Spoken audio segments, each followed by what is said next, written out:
Evelyn awoke with tears on her cheeks but a sense of resolution in her heart.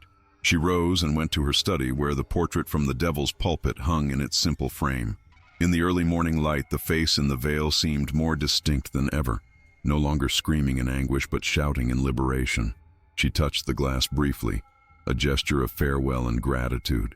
Then she turned to her desk, where the quarterly reports from the Daniel Marsh Foundation awaited her attention. 27 children currently receiving education through the Foundation's programs. 15 young women placed in respectable positions with families vetted for their fair treatment of servants. 3 young men apprenticed to skilled trades where their talents could flourish. Numbers that represented lives changed, futures reclaimed from potential darkness. It wasn't enough, could never be enough to balance the generations of suffering caused by the Blackwoods rituals. But it was something. A beginning, a redirection of resources from death to life, from consumption to creation. From behind her desk, Evelyn could see out the window to the streets of London, already bustling with morning activity. The world moved forward, largely unaware of the darkness that had nearly consumed her, of the sacrifices made by those who had come before. But she knew, and she would carry that knowledge, not as a burden, but as a responsibility, to remember, to atone in whatever small ways she could, and to ensure that the cycle, once broken, remained so. The photograph on her wall captured not just a moment in time, but a turning point, a moment when the face in the veil transformed from victim to victor, from captive to liberator, a moment when the screaming visage formed by billowing fabric became not a mark of terror, but a declaration of triumph. That night, Evelyn dreamed of the sea, not the churning, threatening waves that had claimed Edmund, but a calmer, clearer expanse stretching to the horizon. She stood on the cliff, but not at the Devil's Pulpit. Somewhere else, somewhere without the weight of dark ritual and sacrifice. The veil she wore was light, free of chemicals and enchantment, billowing naturally in the clean sea breeze. Around her stood shadowy figures, women in wedding dresses from different eras, their faces growing clearer as she turned to each in turn. The Blackwood brides, no longer trapped between worlds but preparing for a final departure. At their center stood Constance, more distinct than the others, her stern features softened by something like peace. "We are free now," Constance said, her voice carrying despite the wind. "The Foundation's work continues our liberation. Each child saved, each life improved, weakens the darkness a little more." "Will I see you again?" Evelyn asked, though she already knew the answer. Constance shook her head. "Our business is finished. We move on, but we do not forget." She gestured to the other brides who were already beginning to fade like morning mist before the sun. "Neither should you." "I won't," Evelyn promised. "Not any of you." As the dream faded and Evelyn drifted toward wakefulness, she heard Constance's voice one final time. "The veil now shows not terror but triumph. Remember that, Evelyn Blackwood. Remember what you accomplished." 5 years after Edmund's death, Evelyn received a letter from Geoffrey. His handwriting, once so precise and elegant, had grown somewhat shaky with age, but his mind remained as sharp as ever. Enclosed with his letter was a photograph, not one of his own making, but a newspaper clipping from a small Cornish publication. The image showed a newly erected memorial stone in the churchyard of St. Piran's in Perranporth, dedicated to the forgotten servants of Blackwood Manor. No specific names were listed. That would have raised too many questions, but locals who saw the stone would understand its significance. The coastal villages had long memories, and the mysterious disappearances of young men and women from the area over the generations had not gone unnoticed, merely unaddressed due to the Blackwoods' power and influence. Geoffrey had arranged for the memorial, using funds Evelyn had provided, but allowing local gossip to attribute it to an anonymous donor. "Some measure of acknowledgement seemed necessary," he wrote, "even if the full truth must remain hidden. The dead deserve to be remembered, even when justice cannot be fully served." Evelyn traced the outline of the stone with her fingertip, tears blurring her vision. Daniel, whose last moments of terror she had experienced through the veil's strange magic. All the others before him, whose names she would never know but whose lives had been sacrificed to feed the Blackwood hunger for immortality. The memorial could not bring them back, could not truly compensate for their stolen futures, but it stood as testament that they had not been entirely forgotten. The special room that had been mentioned remained a mystery to Evelyn throughout that day. She had discreetly observed Edmund entering a door at the end of the west corridor after luncheon, using a key he kept on his person rather than in the household key cabinet. The door itself was unremarkable.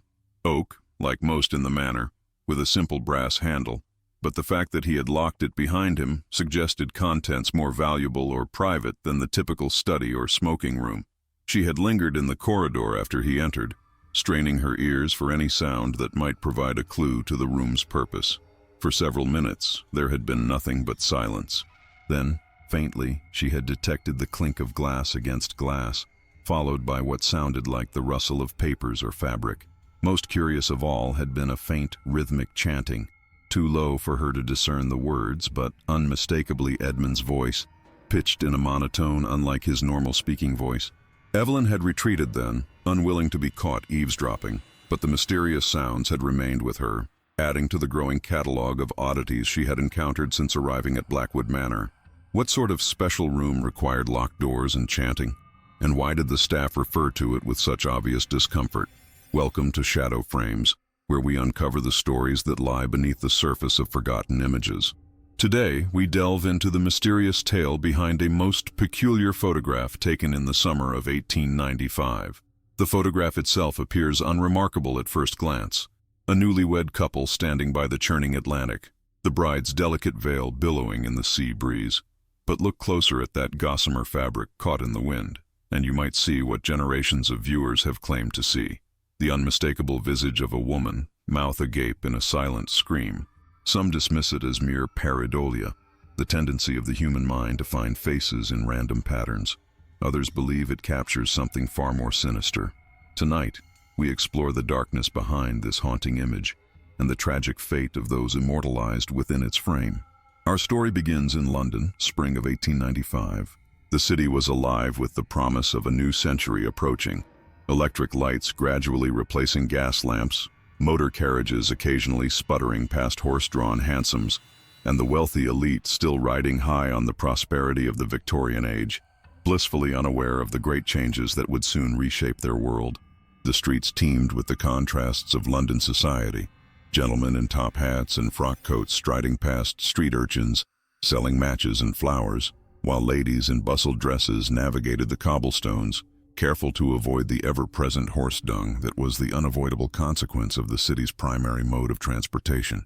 The air hung heavy with coal smoke and fog, creating the infamous London particular that could reduce visibility to mere feet and coat one's lungs with grit. Yet within the grand drawing rooms of Mayfair and Belgravia, life proceeded with the regulated precision that characterized the waning years of Queen Victoria's reign. Afternoons of tea and gossip, evenings of dinner parties and orchestral performances, all conducted according to the intricate social codes that governed proper society. Among London's aristocratic families, none commanded more respect than the Blackwoods. Their name was synonymous with old money, impeccable breeding, and an unspoken darkness that followed them like a shadow. Their grand estate in Belgravia housed 3 generations, countless servants, and, if the whispers were to be believed, secrets that would make even the most hardened soul shudder. The Blackwood patriarch had made his fortune in shipping and colonial investments, though rumors persisted of connections to the opium trade and other less savory enterprises that had multiplied the family wealth exponentially in a single generation. Such whispers were never uttered in polite company, of course, but behind gloved hands at society gatherings, the name Blackwood often elicited knowing glances and discreet nods. Edmund Blackwood was the sole heir to the family fortune, a handsome young man of 28 with shrewd eyes and an intellect that made him the toast of academic circles. Unlike many of his peers who spent their days in pursuit of leisure, Edmund devoted himself to the emerging science of photography. His particular interest lay in capturing images of the recently deceased, a common practice known as memento mori, or remember you must die. For the grieving Victorians, these post-mortem photographs served as precious keepsakes, often the only visual record of departed loved ones. Edmund's fascination with death photography went beyond mere professional interest. He maintained a fully equipped darkroom in the Belgravia mansion, where he would spend hours perfecting his techniques, experimenting with exposure times and chemical formulations. His collection of memento mori was extensive and meticulously catalogued. Children posed as if in peaceful slumber, elderly matrons propped in favorite chairs, young men positioned to appear merely contemplative rather than eternally still. Edmund spoke of these subjects with a familiarity that unnerved even his closest acquaintances, as if death were merely another drawing room in which he was comfortable entertaining guests. Edmund's bride, Evelyn Pierce, came from more modest means. The daughter of a respected physician, she possessed both remarkable beauty and an uncommon education for a woman of her time. Her chestnut hair and piercing blue eyes had captivated London's eligible bachelors, but it was her intellect and gentle spirit that had won Edmund's heart, or so society believed. Dr. Thomas Pierce had ensured his daughter received an education befitting a person of intellect, regardless of gender. Evelyn had studied natural philosophy, mathematics, and literature under private tutors, and had developed a particular interest in the emerging field of psychology. She read the works of William James and attended lectures at the Royal Society whenever a progressive-minded member could be persuaded to secure her admission. It was this unconventional upbringing that had initially drawn Edmund's attention. Not merely Evelyn's beauty, though that was considerable, but her lively mind and the fascinating perspectives she offered on subjects most young ladies would never even discuss. Their courtship had been swift, raising eyebrows among both families. Within 3 months of their introduction at a Royal Society lecture on spirit photography, the banns were posted. The wedding was held at St. George's in Hanover Square with all of London society in attendance. Evelyn wore a gown of ivory silk adorned with Belgian lace, and a veil so fine it seemed to float about her like morning mist. The ceremony itself was lavish yet tasteful, with white lilies and roses adorning every surface of the ancient church, and the choir of St. Martin in the Fields performing Handel's Arrival of the Queen of Sheba, as Evelyn processed down the aisle on her father's arm. The Bishop of London himself presided, a testament to the Blackwood family's influence, and the gathered congregation represented the pinnacle of British society. Lords and ladies, industrialists, renowned academics, even a distant cousin of the Queen in attendance to witness the union of two of London's most eligible young people. "You are the most enchanting creature I have ever beheld," Edmund whispered as he lifted that delicate veil to kiss his bride. His eyes betrayed an intensity that might have been mistaken for passionate love, had one not looked too deeply into their obsidian depths. Evelyn smiled, but those close enough might have noticed it did not reach her eyes. "And you, my husband, are full of surprises," she replied, a tremor in her voice that the wedding guests attributed to the emotion of the moment. The wedding breakfast at the Blackwood mansion was a lavish affair, with champagne flowing and a string quartet playing Mendelssohn. Footmen in immaculate livery circulated with silver trays bearing delicacies from across the empire: curried eggs, smoked salmon from Scotland, oysters on ice, exotic fruits from the Caribbean colonies. The wedding cake stood 6 tiers high, a masterpiece of the confectioner's art, adorned with spun sugar and crystallized flowers that appeared too delicate to be real. Yet amidst the celebration, Evelyn found herself drawn to a peculiar portrait hanging in the grand hall, a stern-faced woman in widow's weeds, her eyes seeming to follow Evelyn throughout the room. The woman's face was handsome rather than beautiful, with strong features and an imperious brow. Her hair parted severely in the middle and drawn back into a tight chignon. She wore no jewelry save for a jet brooch at her throat, and her black dress was utterly unadorned, in stark contrast to the portrait's ornate gilt frame. But it was her eyes that commanded attention, penetrating, knowing, with a hint of something that might have been warning. "My grandmother, Constance Blackwood," Edmund explained, noticing his bride's fascination. He approached with 2 crystal flutes of champagne, offering one to Evelyn while his gaze shifted between her face and the portrait. She was quite the formidable woman. "They say she never smiled again after my grandfather's passing." "How did he die?" Evelyn asked, accepting the champagne but keeping her eyes fixed on Constance's penetrating gaze. There was something in those painted eyes that seemed to be trying to communicate across the decades, a message Evelyn could almost grasp but that remained tantalizingly out of reach. A shadow crossed Edmund's face, a muscle twitched in his jaw, and his fingers tightened almost imperceptibly around the stem of his glass. "That's hardly appropriate conversation for our wedding day, my dear. Come, we must bid our guests farewell. The carriage awaits, and we have a long journey ahead." Their honeymoon destination was Blackwood Manor, the family's ancestral summer home on the rugged Cornwall coast. As their carriage rumbled away from London, Evelyn watched the city fade behind them, a strange sense of foreboding settling in her chest. She had married into the Blackwood family, but she knew precious little about them, or the man whose ring now encircled her finger. The ornate gold band felt heavy on her hand, its weight seemingly disproportionate to its size, as if it carried the burden of generations rather than mere ounces of precious metal. The Blackwood crest was engraved upon it, a raven perched atop a lightning-struck tree, its wings outstretched as if preparing to take flight. The same crest adorned the side of their traveling carriage, a luxurious conveyance with well-sprung seats upholstered in butter-soft leather and windows of the finest glass that could be lowered or raised according to the passenger's comfort. A small compartment beneath the seat contained refreshments, a flask of brandy, another of water, and a selection of small sandwiches and pastries prepared by the Blackwood kitchen for the journey. The journey to Cornwall took 2 full days, with an overnight stay at a coaching inn. Throughout the trip, Edmund spoke enthusiastically about his photographic experiments, his theories on capturing not just the physical form, but perhaps something of the soul itself. "The camera sees what the human eye cannot," he explained, his eyes alight with passion as their carriage wound its way through the verdant countryside of Wiltshire on the first day of their journey. Outside the window, fields of ripening wheat stretched to the horizon, punctuated occasionally by ancient standing stones or the spire of a village church. A fraction of a second, frozen for eternity. "Don't you find that miraculous, Evelyn?" "Indeed," she replied, studying her husband's animated features. In this moment he appeared younger, less guarded, the Edmund she had fallen in love with during their courtship in London, though I wonder if some moments are best left uncaptured. Edmund's smile faltered momentarily.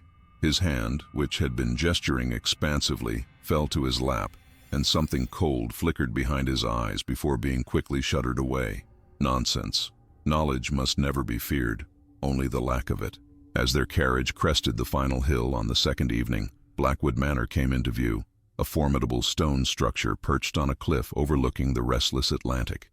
The gray edifice seemed to grow organically from the jagged coastline, its numerous chimneys and turrets silhouetted against the crimson sunset. Unlike the many Gothic revival mansions that had become fashionable in recent decades, Blackwood Manor was genuinely medieval in its origins, a fortified manor house built in the 14th century and expanded by successive generations.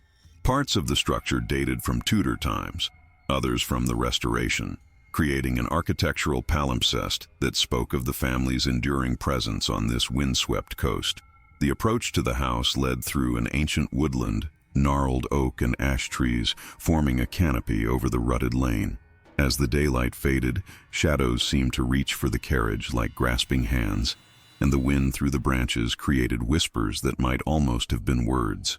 The horses, despite their training, grew skittish, tossing their heads and rolling their eyes as they drew the carriage ever closer to the looming structure. "Welcome home, Mrs. Blackwood," Edmund said, taking her gloved hand in his. His voice held genuine warmth, and the smile he offered seemed sincere, yet Evelyn could not help but notice the subtle shift in his demeanor as they approached the manor. He sat straighter, his jaw set more firmly, as if the proximity to his ancestral home called forth some deeper, more formal aspect of his character. A chill ran through Evelyn that had nothing to do with the sea breeze. The manor house loomed before them, windows like vacant eyes staring out at the approaching carriage. For a fleeting moment, she considered ordering the driver to turn back, to return to the safety and familiarity of London. Instead, she squared her shoulders and offered her husband a gentle smile. "It's magnificent," she lied, forcing an enthusiasm into her voice that she did not feel. The house before her inspired not admiration, but dread, an instinctive recoiling that she struggled to suppress. It was just an old house, she told herself, just stone and wood and glass. Nothing to fear, yet the prickling at the nape of her neck suggested otherwise. The staff had been expecting them, a skeleton crew compared to the London house, but efficient nonetheless. The housekeeper, Mrs. Winters, greeted them with stiff formality, her gray hair pulled back in a severe bun, her black dress immaculate despite the remote location. Mrs. Winters stood at the foot of the broad stone steps leading to the main entrance, a line of servants arranged behind her in order of seniority. The butler, cook, 2 maids, a groom, and a gangly footman barely out of boyhood. Each was dressed in somber livery bearing the Blackwood crest, each face carefully schooled to reveal nothing more than dutiful deference. As the carriage drew to a halt, the footman rushed forward to lower the step and open the door, bowing deeply as Edmund emerged. "Welcome back to Blackwood Manor, Master Edmund," Mrs. Winters intoned, curtsying precisely. Her voice was as crisp and cold as the autumn air, her accent betraying West Country origins despite the cultivated refinement of her speech. "We've prepared everything according to your instructions. We've prepared the master suite, sir. Cook has a late supper waiting, and the fires have been lit throughout the main rooms." Mrs. Winters spoke directly to Edmund, barely acknowledging Evelyn's presence. Her eyes, a pale, watery blue, skimmed over the new bride with a fleeting expression that might have been pity, before returning to focus on her master. "Excellent, Mrs. Winters. My wife will need a hot bath drawn as well. The journey has been tiresome." Edmund placed a proprietorial hand at the small of Evelyn's back, guiding her forward. The touch, though light, felt oddly possessive, as if he were presenting a newly acquired artwork rather than introducing his bride. "Of course, sir. And will you be requiring access to the special room?" The housekeeper's voice dropped almost imperceptibly on the last two words, but her meaning was clear enough to make Evelyn's curiosity pique. Edmund's expression hardened. The genial husband of moments before receded, replaced by something colder and more calculating. "Not tonight. Tomorrow will suffice." Evelyn pretended not to notice this cryptic exchange as she was shown to her new quarters. The entrance hall through which they passed was cavernous, its stone walls hung with ancient tapestries depicting hunting scenes and mythological tableaux. Mounted animal heads, stags, boars, and one massive bear, gazed down with glass eyes that seemed to track their progress across the flagstone floor. A sweeping staircase of age-darkened oak led to the upper floors, its banister polished to a soft gleam by generations of hands. The master suite occupied the entire east wing of the second floor, with windows facing both the churning sea and the sprawling, unkempt gardens. The furnishings were opulent but dated, heavy mahogany pieces from an earlier era, velvet draperies faded by salt and sun, and a massive four-poster bed that dominated the room. The bed curtains were of deep crimson damask, their color still rich despite their age, and the counterpane was worked with gold thread in a pattern of intertwined branches. A fire crackled in the marble fireplace, providing the room's primary illumination, alongside several oil lamps with ornate brass fittings. Connected to the bedroom was a smaller chamber containing a copper bathtub, which servants were already filling with steaming water carried up in buckets from the kitchen below. A dressing room beyond that housed Evelyn's trunks, which had been sent ahead and unpacked, her gowns hanging neatly in a massive armoire carved with scenes from classical mythology. Supper was served in the formal dining room, a cavernous space designed to accommodate 20 guests, but now setting only 2. The long mahogany table gleamed in the light of a dozen candles set in silver candelabra, the blackwood crest engraved on each piece of the extensive silver service. Footmen in white gloves served each course with choreographed precision: clear turtle soup, poached salmon with cucumber sauce, roast pheasant with bread sauce and game chips, a charlotte russe for dessert. Wine glasses were kept filled with selections from the manor's extensive cellars, a crisp chablis with the fish, a robust burgundy with the game. Edmund ate heartily, while Evelyn merely picked at her roasted pheasant, her appetite diminished by exhaustion and the lingering sense that all was not as it should be. The house itself seemed to press down upon her, its ancient stones holding centuries of secrets, its very air thick with unspoken histories. "You're quiet this evening," Edmund observed, swirling brandy in a crystal snifter. The dining room fire had burned low, casting his features into sharp relief. The strong jaw, the high forehead, the eyes that seemed to absorb light rather than reflect it. "Are you unwell?" "Merely tired," Evelyn assured him, forcing a small smile. The gold wedding band still felt strange on her finger, a shackle more than an ornament. "And perhaps a bit overwhelmed. Your family home is quite imposing." Edmund chuckled, the sound echoing in the vast room. "The Blackwoods have never been ones for coziness, I'm afraid, but you'll grow accustomed to it, and we shan't stay indefinitely, just until the end of summer." "What then?" Evelyn leaned forward slightly, genuinely curious about their future together. Despite the strange undercurrents she had sensed since their arrival, she still hoped to build a life with the man she had married, the charming, intellectually vibrant Edmund she had known in London, not this more distant figure who seemed to grow colder with each mile that had separated them from civilization. "Then we return to London, of course. I have my work, and you'll have your duties as Mrs. Edmund Blackwood, charitable committees, social calls, whatever it is that ladies of your standing occupy themselves with." He waved a hand dismissively, as if her future activities were of no particular importance or interest to him. There was a dismissiveness to his tone that hadn't been present during their courtship. Evelyn sipped her wine, contemplating this subtle transformation in her husband. Had it always been there, this hint of condescension, or was it something awakened by their arrival at Blackwood Manor? She recalled how attentively he had listened to her opinions in London, how he had seemed to value her intellect, treating her as an equal in their discussions of literature, science, and philosophy. Now, he spoke to her as one might address a child, indulgently but without genuine respect. "I had thought perhaps I might continue my studies," she ventured, watching his reaction carefully. "Your library here seems extensive, and you mentioned once that you would be supportive of my intellectual pursuits." Edmund's expression flickered between surprise and something like annoyance before settling into polite accommodation. "Of course, my dear. The library is at your disposal, though I fear you'll find the collection somewhat specialized to Blackwood interests." That night, as Edmund claimed his marital rights with mechanical efficiency, Evelyn stared at the elaborate canopy above the bed, feeling strangely detached from her own body. The act itself was neither painful nor pleasurable, merely perfunctory, as if Edmund were completing a necessary transaction rather than engaging in an expression of love. His hands moved over her body with practiced precision but no real tenderness. His eyes focused somewhere beyond her, as if his mind were occupied with matters far removed from their physical union. When it was over, he kissed her forehead and rolled away, falling into an untroubled sleep. The soft, regular sound of his breathing soon filled the room, in counterpoint to the distant crash of waves against the cliffs below. Evelyn lay awake, her body cooling in the night air, her mind restless with unanswered questions. Who was this man beside her really? What secrets did this ancient house contain? And what was the special room Mrs. Winters had mentioned? Sleep eluded her as she stared at the shadows dancing on the ceiling, cast by the dying embers in the fireplace.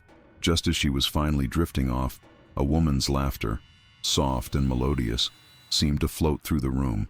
Evelyn sat bolt upright, heart pounding, but Edmund slumbered on, undisturbed by the sound. She strained her ears, listening intently, but the laughter did not repeat itself. Instead, there was only the whisper of the wind around the eaves and the distant thunder of the sea. "Must be the wind," she thought, pulling the counterpane tighter around her shoulders. Just the wind playing tricks. Yet as she settled back against the pillows, she could not shake the certainty that the laughter had been real, and somehow familiar, though she could not place it. It had held a note of knowing amusement, as if the unseen woman were privy to some private joke at Evelyn's expense. Sleep, when it finally came, was thin and troubled, filled with half-formed dreams of veiled figures standing at the foot of her bed, watching with silent intensity. Each time she startled awake, the room was empty save for Edmund's sleeping form, yet the sensation of being observed persisted until the first gray light of dawn crept through the gap in the heavy velvet curtains. The following morning, Edmund was already gone when Evelyn awoke. A note on his pillow informed her that he had business to attend to and would return for luncheon. She dressed with the help of a taciturn lady's maid named Flora, selecting a walking dress of pale blue linen and gathering her hair into a simple chignon. "I thought I might explore the grounds this morning," Evelyn told the maid as the woman fastened the last button. "Best stay clear of the north path, ma'am," Flora responded, her first unprompted words since entering the room. "It leads to the old chapel. Not safe, them cliffs. Is there a danger of falling?" Flora's eyes, gray as the sea outside, met Evelyn's in the mirror. "Some dangers are worse than falling, ma'am." With that cryptic remark, she curtsied and withdrew, leaving Evelyn to ponder her warning. Naturally, after a light breakfast in the morning room, Evelyn found herself drawn to the north path. The day was fine, with high clouds scudding across an azure sky and the scent of heather carried on the brisk sea breeze.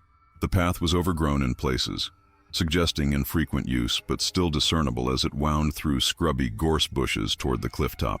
By the time Evelyn reached the old chapel on that afternoon, the sun had begun its slow descent toward the western horizon, casting long shadows across the rugged landscape and turning the sea to molten gold. The chapel itself remained shrouded in shadow, seeming to reject the day's warmth and light. Up close, the sense of malevolence she had detected from a distance was even more pronounced, an almost palpable aura of wrongness that made the fine hairs on her arms rise despite the summer warmth. Its stained glass windows were intact, but so encrusted with salt and grime that little light could penetrate. The scenes depicted in the colored glass were difficult to discern, but what Evelyn could make out seemed oddly disturbing. Not the usual biblical tableau one would expect in a Christian place of worship, but darker imagery that hinted at more esoteric traditions. One panel appeared to show a figure suspended upside down over a basin of some kind, while another depicted what might have been a ritual circle with robed figures gathered around a central altar. The heavy wooden door stood slightly ajar, creaking on rusted hinges as the wind caught it.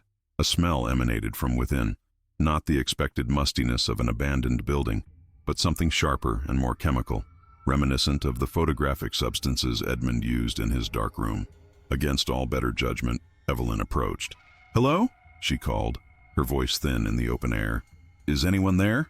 Silence answered her, yet she could not shake the feeling of being watched. As she reached for the chapel door, the sound of footsteps on the gravel path behind her made her start. "I see you've discovered our family chapel," Edmund said, his expression unreadable. "I was just coming to find you.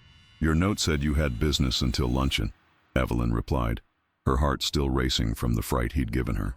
"I concluded early. Fortune smiled upon me." He offered his arm. "Come, I have something to show you."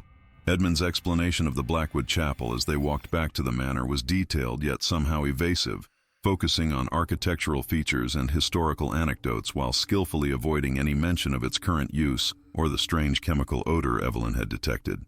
"The chapel predates the main house by at least a century," he informed her as they traversed the winding path back toward Blackwood Manor. "Built by the first Blackwood to settle in Cornwall, Sir Percival, during the reign of Henry VII. Local legend has it that he constructed it atop an ancient stone circle to Christianize the pagan site. That would explain the unusual atmosphere," Evelyn ventured, watching his face carefully for a reaction. "It feels different from other churches I've visited." Edmund's expression remained neutral, though a muscle twitched briefly at his temple. "The Cornish are notoriously superstitious. They've attached all manner of fanciful tales to the chapel over the centuries. Nonsense, of course, but it serves to keep the local villagers at a respectful distance." "What sort of tales?" Evelyn pressed, her curiosity genuine despite the unease that continued to cling to her after their visit to the chapel. "Oh, the usual rustic folklore. Secret rituals, strange lights, unexplained disappearances." He waved a dismissive hand. "Every old family has such stories attached to them. The price of prominence, I suppose." They arrived at a small stone cottage set apart from the main house, smoke curling from its chimney. Unlike the imposing manor, this building appeared almost welcoming, with lace curtains visible through sparkling windows and climbing roses framing the door. The cottage stood in a sheltered hollow, protected from the worst of the sea winds by a stand of ancient elms. A well-tended kitchen garden occupied the south-facing slope beside it, neat rows of vegetables and herbs arranged with obvious care. "This is where Geoffrey lives," Edmund said, knocking briskly. "Our family's photographer for 3 generations." The door swung open to reveal a man of indeterminate age.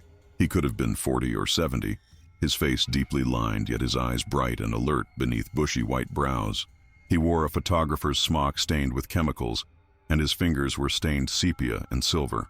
Though his hair was snow white, it remained thick and slightly wild, giving him the appearance of an eccentric artist rather than a family retainer. His posture was straight, suggesting a strength that belied whatever his years might be. "Ah, young Master Edmund, and this must be the new bride." Geoffrey's voice was unexpectedly refined, his diction that of an educated man rather than a servant. Each word was precisely enunciated, with just the faintest trace of a regional accent. Not Cornish, Evelyn thought, but perhaps from further north. There was a musical quality to his speech, a slight lilt that suggested he might have been a skilled orator in another life. He bowed slightly, a gesture that somehow managed to convey both deference and dignity. "Geoffrey Marsh, at your service, Mrs. Blackwood." "A pleasure, Mr. Marsh," Evelyn replied, instantly warming to the old photographer's courtly manners. There was something in his eyes, a kindness and intelligence, that contrasted sharply with the flat, reserved expressions of the other servants she had encountered at Blackwood Manor.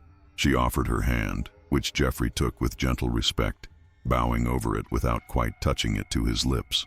"Geoffrey has been with our family since my grandfather's time," Edmund explained, a note of genuine affection in his voice. "He's not merely a photographer, but an artist and a scientist in his own right." "You flatter me, sir," Geoffrey demurred, though he looked pleased at the compliment. His eyes crinkled at the corners, suggesting a man who smiled often despite the solemnity of his current expression. "Please, come in. I've just put the kettle on." The interior of the cottage was a curious mixture of comfortable domesticity and specialized workshop. The front room contained a well-worn settee and armchairs arranged before a small hearth, while the back had been converted into a dark room and studio. The cottage walls were of whitewashed stone, hung with framed photographs and sketches, many apparently Jeffrey's own work. Books filled every available shelf space, volumes on chemistry, optics, art, and philosophy, suggesting a breadth of intellectual interest far beyond what one might expect of a family retainer. A tabby cat dozed on a cushioned window seat, opening one eye briefly to assess the visitors before returning to its slumber. Glass bottles of chemicals lined wooden shelves, their labels meticulously handwritten in an elegant flowing script. A large camera on a tripod dominated one corner, its brass fittings gleaming in the diffuse light that filtered through lace curtains. Unlike the simpler box cameras that had become popular in recent years, this was a professional instrument, a bellows camera with multiple lenses and adjustments, capable of capturing images of extraordinary detail and clarity. Beside it stood a workbench cluttered with the tools of the photographer's trade: glass plates, chemical trays, measuring implements, and various specialized instruments whose purpose Evelyn could only guess at. "I've brought my wife to discuss the portrait," Edmund said after they had been seated and served tea in delicate porcelain cups that seemed incongruously fine for a servant's cottage. The tea itself was excellent, a fragrant blend of India and China leaves, served with a small pot of local honey rather than sugar. The traditional Blackwood honeymoon portrait. Jeffrey nodded solemnly, his expression shifting almost imperceptibly. A shadow seemed to pass across his features, though his voice remained steady. "Of course. I've been preparing the equipment since word of your marriage reached us." He turned to Evelyn, his gaze direct, yet somehow gentle. "Every Blackwood bride and groom have their portrait taken by the sea during their honeymoon. It's a tradition dating back to the invention of the daguerreotype." "How charming," Evelyn replied, though something in the old man's tone suggested this was more obligation than sentimental custom. There was a weight to his words, a gravity that belied the seeming simplicity of the task he described. She sipped her tea, using the moment to study Jeffrey's face more carefully. Despite his professional composure, she detected a certain tension in the set of his shoulders, a wariness in his eyes that intrigued her. "We thought tomorrow would be suitable," Edmund continued, setting his cup down with a decisive clink. "Weather permitting. The usual location, of course." "The Devil's Pulpit," Jeffrey clarified, raising one bushy eyebrow. The name sent a chill through Evelyn, though she maintained her composure, betraying no reaction. The Devil's Pulpit. Even the name suggested something ominous, a place where darkness might congregate. "Is there another?" Edmund's tone was light, but his eyes had hardened slightly, a silent command passing between the two men. Jeffrey's gaze flicked briefly to Evelyn before returning to Edmund. The look was so quick she almost missed it, but in that fleeting glance she detected something. Concern, warning. "No, sir. The Devil's Pulpit it is." "What is this Devil's Pulpit?" Evelyn asked, feigning casual interest while watching both men carefully. "It sounds rather dramatic. Just a local name for a rock formation on the cliffs," Edmund replied smoothly. "It extends out over the sea, providing an excellent backdrop for photographs. The locals named it centuries ago. Fishermen are a superstitious lot, always assigning sinister names to natural features." "Indeed," Jeffrey murmured, his expression carefully neutral. "The view is quite breathtaking." As they finished their tea, Evelyn wandered to the wall where dozens of framed photographs hung in neat rows. She recognized Edmund's parents from their portrait in the London house and assumed the others were Blackwood ancestors. In each image, a couple stood stiffly by the sea, the men in formal attire, the women in wedding dresses with elaborate veils. The earliest daguerreotypes had the silvery, ghost-like quality characteristic of that process, while the more recent photographs showed the improved clarity of modern techniques. Despite spanning decades, the portraits shared a curiously uniform quality, the same rocky backdrop, the same formal poses, and in each, the bride's veil seemed caught in a sudden gust of wind. What struck Evelyn most, however, was the expressions on the faces of the Blackwood brides.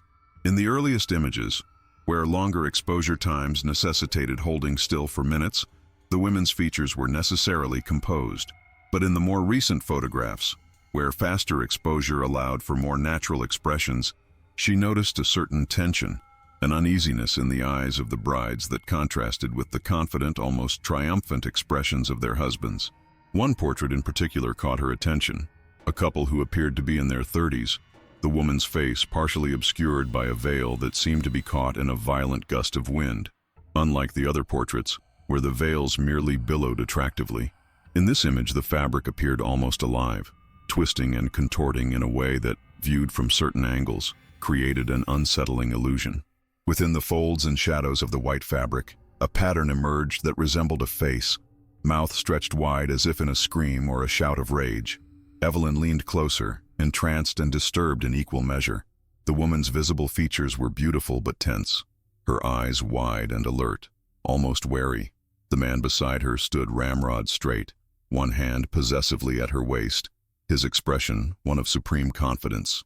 There was something familiar about him, not in his specific features but in the set of his jaw, the angle of his head. He reminded her, uncomfortably, of Edmund.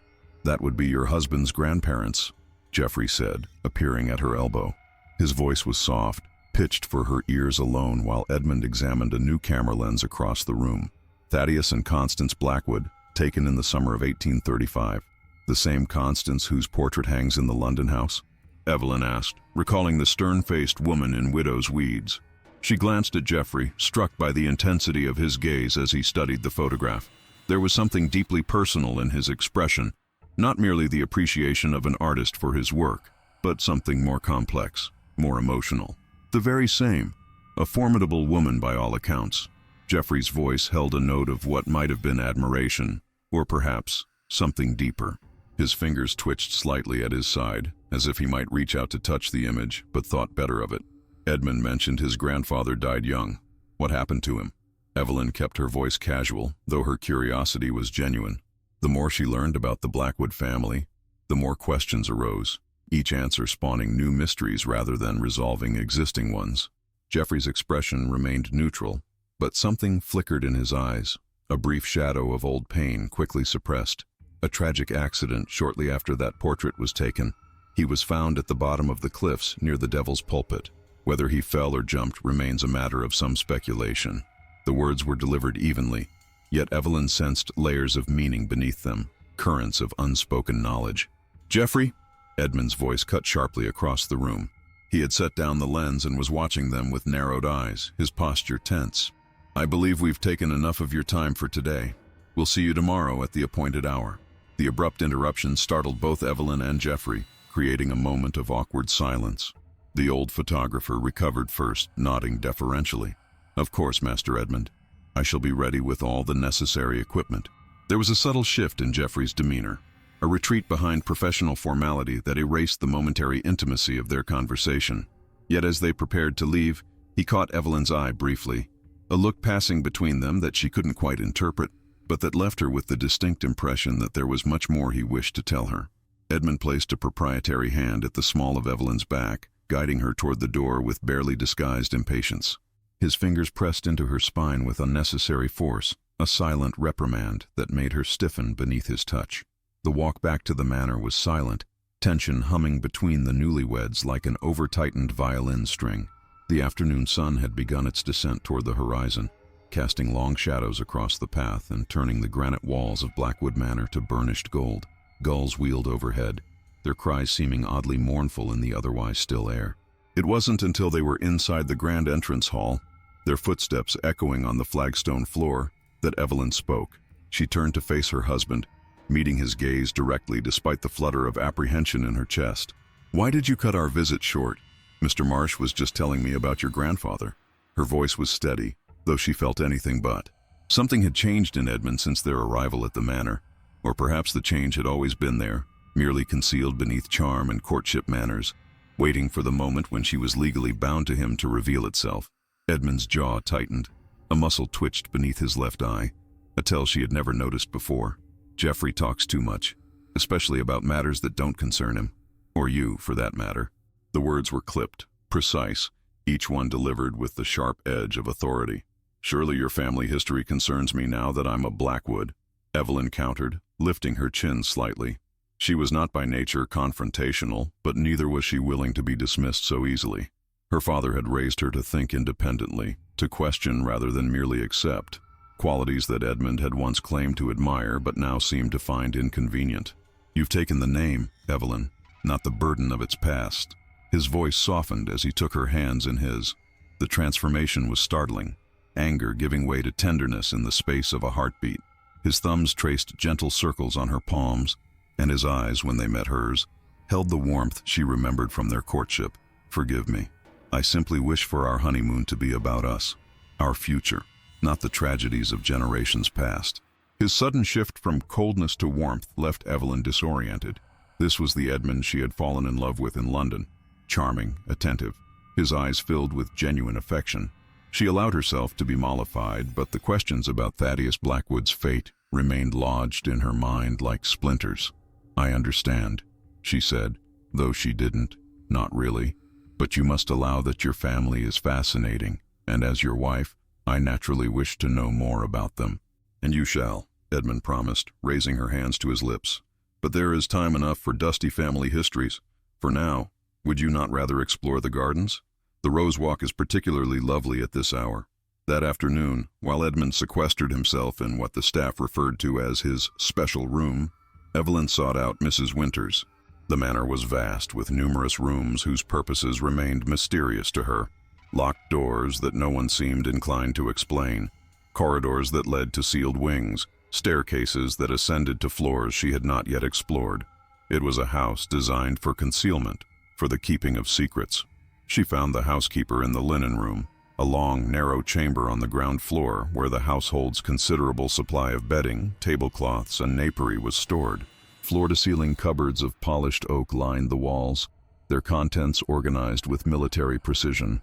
Mrs. Winters stood at a central table, methodically counting sheets and pillowcases, her lips moving silently as she tallied each item on a ledger.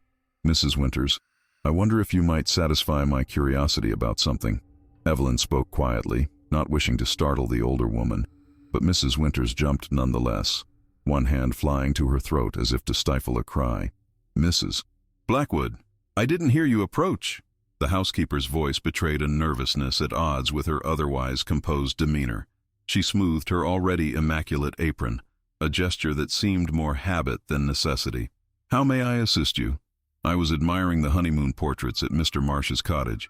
Such a lovely tradition." Evelyn kept her tone light, conversational, though she watched the housekeeper's reactions carefully. Mrs. Winters had been with the Blackwood family for decades, according to Edmund. If anyone knew the secrets of this house, surely it would be her. "Indeed, ma'am."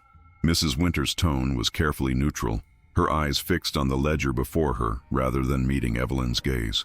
Her fingers, blue-veined and spotted with age, traced the columns of figures with mechanical precision, though Evelyn suspected she was no longer actually counting.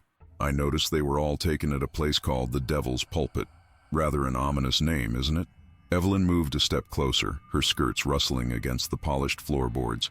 A beam of late afternoon sunlight slanted through the high windows, illuminating motes of dust that danced in the air between them like tiny sentinels. "Cornish names often are, ma'am. The locals are a superstitious lot." Mrs.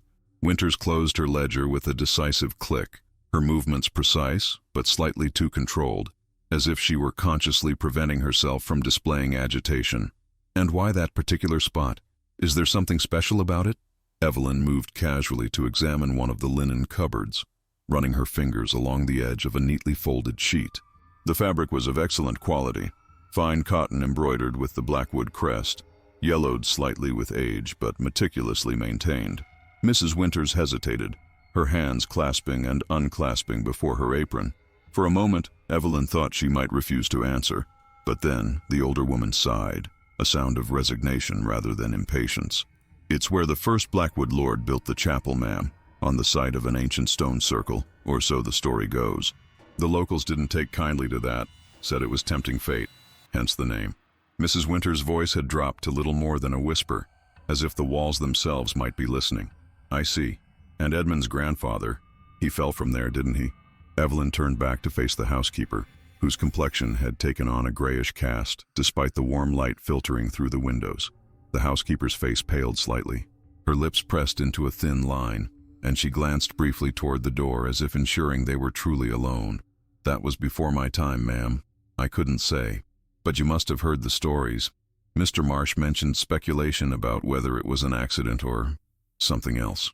Evelyn took another step closer, closing the distance between them. There was something in Mrs. Winter's manner that suggested knowledge withheld, secrets kept out of fear rather than loyalty. "Servants' gossip, nothing more," Mrs. Winters replied stiffly, gathering her ledger and pencil with hands that trembled almost imperceptibly. She drew herself up to her full height, still a good 6 inches shorter than Evelyn, and assumed an expression of professional detachment. "If you'll excuse me, ma'am, I have duties to attend to." Before Evelyn could press further, the housekeeper had slipped past her and out of the linen room, her footsteps fading rapidly down the corridor. The abruptness of her departure only confirmed what Evelyn already suspected. There were currents of darkness running beneath the surface of Blackwood Manor, secrets that the staff feared to speak of, but that nonetheless shaped their every interaction. As the housekeeper bustled away, Evelyn felt certain she was being lied to. Something had happened to Thaddeus Blackwood, something the household was reluctant to discuss, and somehow it was connected to the honeymoon portraits and the Devil's Pulpit.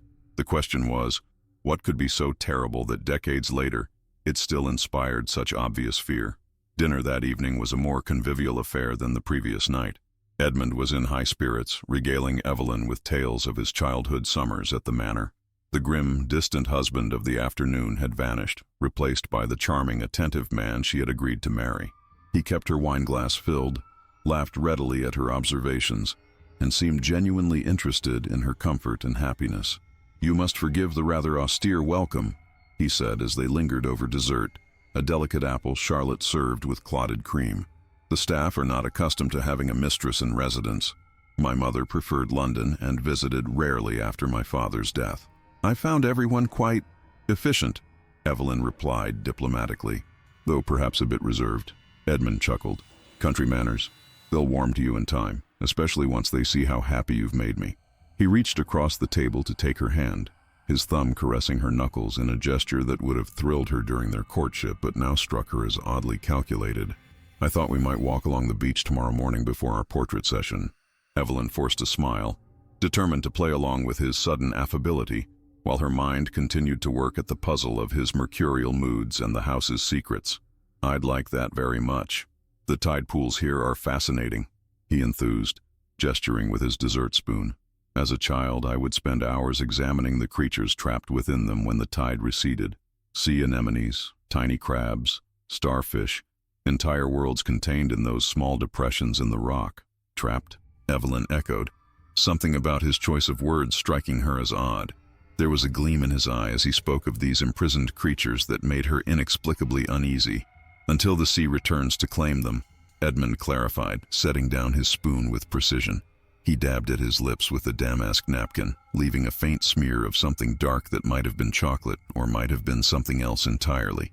"Nature's cycle. Nothing escapes it forever." The statement hung in the air between them, freighted with meaning beyond its surface simplicity. Evelyn suppressed a shiver, reminding herself that she was being fanciful. Edmund was simply describing a natural phenomenon, not making some veiled threat. Yet, as she looked across the table at him, haloed in the golden light of the candelabra, she could not shake the feeling that she was dining with a stranger wearing her husband's face. That night, as moonlight spilled through a gap in the heavy curtains, Evelyn dreamed of the sea. In her dream, she stood on a high cliff, her wedding veil streaming behind her in a gale-force wind. Below, the waves crashed against jagged rocks, their foam-flecked surfaces resembling grasping fingers. A voice called her name, not Edmund's, but a woman's, urgent and beseeching. The dream Evelyn turned, searching for the source of the voice. Behind her stood the chapel, its door ajar, golden light spilling from within. A figure appeared in the doorway, a woman in widow's weeds, her face obscured by a heavy veil. "Beware!" the woman called, her voice somehow audible despite the howling wind. "Beware the portrait! Beware the veil!" As the figure lifted her veil, revealing features Evelyn recognized from the portrait in the London house, Constance Blackwood, the dream began to dissolve. The cliff beneath Evelyn's feet crumbled away, sending her plummeting toward the churning sea below. As she fell, the veil wrapped around her like a shroud, forming a cocoon that transformed into a screaming face, its mouth opened wide as if to consume her. She awoke with a start to find herself alone in the vast bed. The clock on the mantel showed 3:30. Her heart pounded in her chest, the nightmare's terror still clinging to her like sea spray. Pulling on her dressing gown, Evelyn padded to the window and peered out at the moonlit landscape. The scene outside was bathed in silver light, the cultivated gardens giving way to wild moorland, and beyond that, the sea itself, a vast, shimmering expanse that reflected the nearly full moon. A figure moved along the north path, Edmund, his posture unmistakable even at a distance, heading toward the chapel. He walked with purpose, carrying what appeared to be a small lantern that bobbed like a will-o'-the-wisp against the darkness.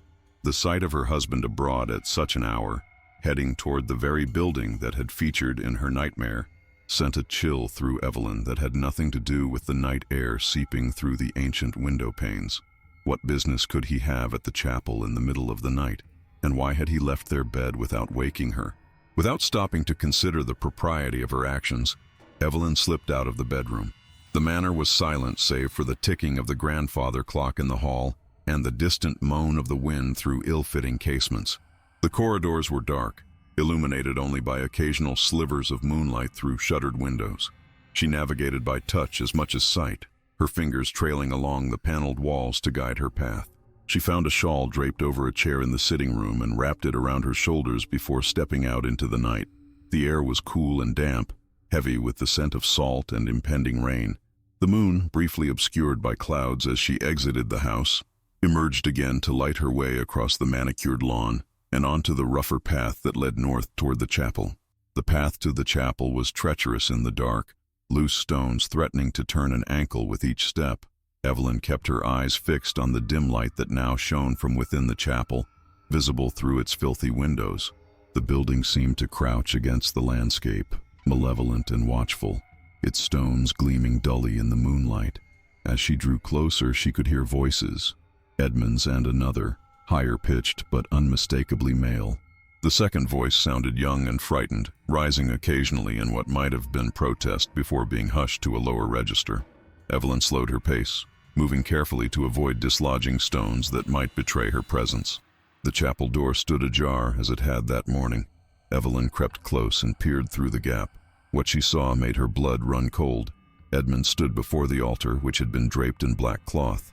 Upon it lay photographic equipment, not the modern camera Jeffrey had in his cottage, but an older model, its brass tarnished with age. Beside it sat several bottles of chemicals and a stack of glass plates. Candles provided the only illumination, their flames casting grotesque shadows on the walls. The chapel's interior bore little resemblance to a Christian place of worship. The pews had been removed, replaced by a circle of stone markers carved with symbols Evelyn did not recognize. The walls, which might once have held religious iconography, were now adorned with strange diagrams and what appeared to be astronomical charts. The stone floor had been inscribed with a large circular pattern, its intricate design reminiscent of the mandalas she had seen in books on Eastern mysticism. Before the altar knelt a young man Evelyn had never seen before, barely more than a boy, really, perhaps 16 or 17. She recognized him vaguely as one of the stable hands, though she had not learned his name during her brief time at the manor. He wore only a nightshirt, his feet bare on the stone floor. His head was bowed, his shoulders shaking with silent sobs. His wrists were bound before him with cord, and a dark stain, blood, marred the front of his thin garment. "Please, Mr. Blackwood," the boy pleaded, his voice breaking. His accent was local, the broad vowels of Cornwall, thickened further by terror. "I've done nothing wrong. I swear it on my mother's grave." "Hush now, Daniel," Edmund replied, his tone almost gentle. He stood over the kneeling boy, resplendent in a crimson smoking jacket that Evelyn had never seen before. In the candlelight, the garment's rich color resembled freshly spilled blood. "This isn't a punishment. It's an honor. Your essence will become part of something greater than yourself." Edmund's voice had changed, acquiring a resonance and formality that was utterly foreign to his normal speech patterns. He moved with a fluid grace that seemed at odds with his usual precise, controlled manner, as if some other force were guiding his movements. From a velvet pouch, Edmund withdrew a silver dagger, its blade catching the candlelight. The hilt was ornate, fashioned in the shape of a raven with spread wings, the blackwood crest, rendered in precious metal. As he raised it, Evelyn could see that the blade was inscribed with the same strange symbols that adorned the walls. The Blackwoods have always understood that certain energies are required for truly transcendent photography.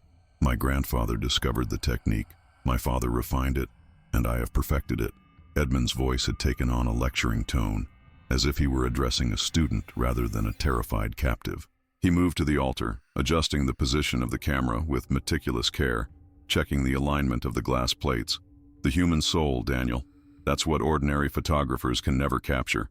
They record only the outer shell, the physical form. But with the right catalyst, one can capture the very essence of being. He turned back to the boy, dagger still in hand. Your sacrifice will not be in vain. You will live on, in a sense, as part of a greater work. I don't understand, the boy whimpered, shrinking back as Edmund approached.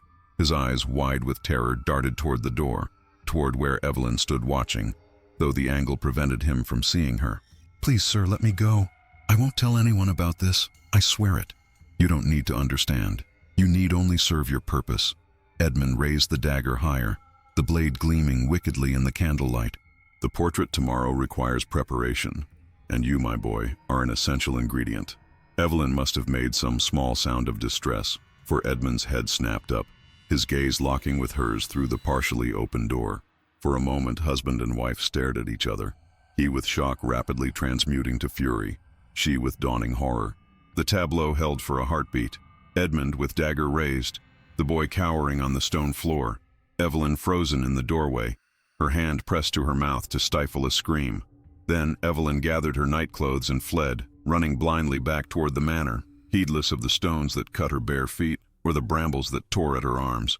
Behind her, she heard the chapel door crash open and Edmund's voice calling her name, not with concern but with rage, a promise of retribution that sent fresh terror coursing through her veins. Evelyn, stop this instant! The command echoed across the moonlit grounds, but she did not slow her pace. If anything, the naked fury in his voice lent her feet new speed. She ran as she had never run before, her lungs burning, her heart pounding against her ribs like a trapped bird. The manor loomed ahead, its windows dark and unwelcoming, yet it represented her only hope of sanctuary. She reached the manor seconds before him, slamming the heavy oak door and throwing the bolt. Gasping for breath, she leaned against the wall, mind racing. What had she just witnessed? What was Edmund planning to do to that boy? The dagger, the bound wrists, the talk of sacrifice. It was like something from a Gothic novel, too grotesque to be real. Yet she had seen it with her own eyes, heard the terror in Daniel's voice, witnessed her husband's transformation from the man she thought she knew into something monstrous. The pounding on the door began almost immediately. Evelyn, open this door at once. Edmund's voice had lost all its customary charm, revealing something harder and colder beneath.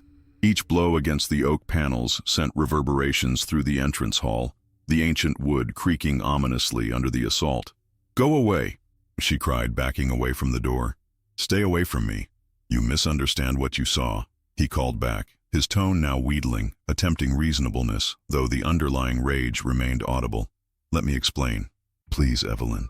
I understand perfectly well. You were going to harm that boy. Her voice broke on the last word, tears of shock and betrayal welling in her eyes. The Edmund she had married in London, the cultured, gentle man who had courted her with poetry and philosophical discussion, seemed now like a carefully constructed mask, dropped to reveal the true face beneath. A moment of silence followed. Then, very well. If you won't let me in, I shall have to use another entrance. This is my home, after all. I know its secrets far better than you. The calm certainty in his voice chilled Evelyn to the bone. Of course. The manor was ancient, riddled with passages and alternative entries she knew nothing about. The front door would delay, not stop him. She had to move, to find a safer place, or, better yet, to escape entirely. Panic threatened to overwhelm her, but Evelyn forced herself to think rationally. She needed to leave the manor, to find help, but where could she go? The nearest village was miles away, and she had no clear idea of the route. The only place she could think of that might offer sanctuary was Geoffrey Marsh's cottage, and even that was a gamble. She had no way of knowing whether the old photographer was friend or foe in whatever dark business the Blackwoods were involved in. She ran for the front drawing room, which she recalled had French doors leading to the terrace.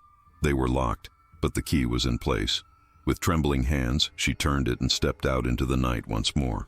The moon had slipped behind clouds, leaving the grounds in near total darkness. Evelyn hesitated, uncertain which direction to flee. The main road was miles away, through unfamiliar territory. The village was closer, but still a considerable distance, and she had no idea of the path. Her only hope seemed to be Geoffrey Marsh's cottage. At least there she might find a sympathetic ear and perhaps assistance. She had just stepped off the terrace when a hand closed around her upper arm, yanking her backward with bruising force. Evelyn screamed, the sound tearing through the quiet night, echoing across the stone facade of the manor and fading into the darkness beyond.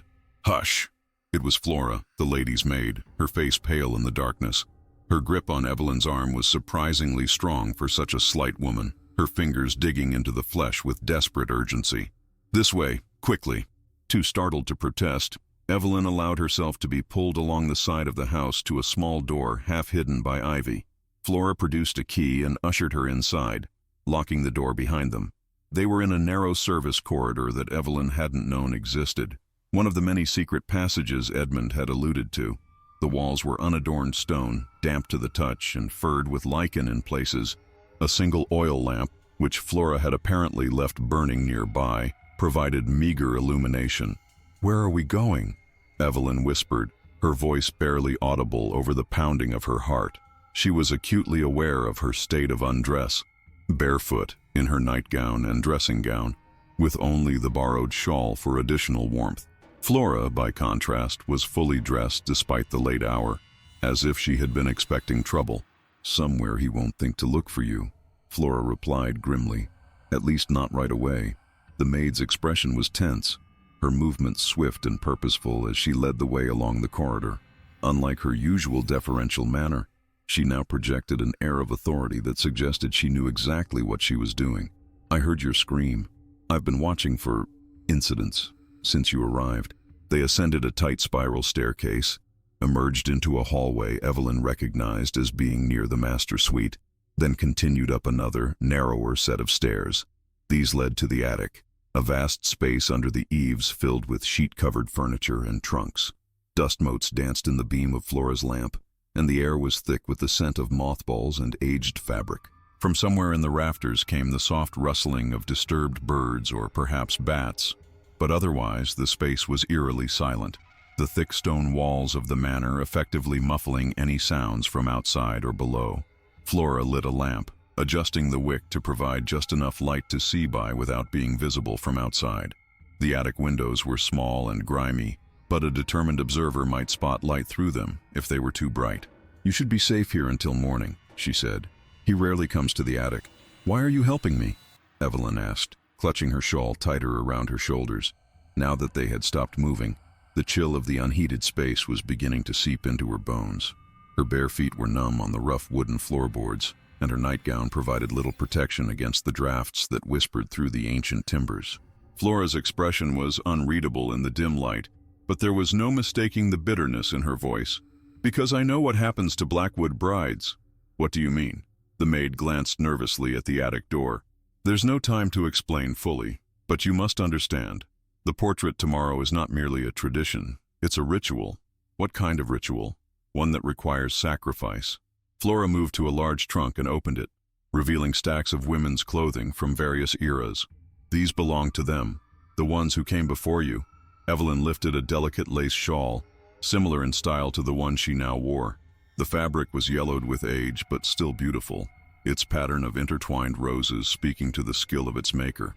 As she touched it, she felt an inexplicable sadness wash over her, as if the garment itself retained some echo of its owner's emotions. Edmund's mother, and his grandmother, and all the Blackwood brides going back generations. Flora lowered her voice further, though they were alone in the vast space. She glanced toward the attic door again before continuing, as if the very walls might betray her confidence. None of them lived more than a year after their honeymoon portrait was taken.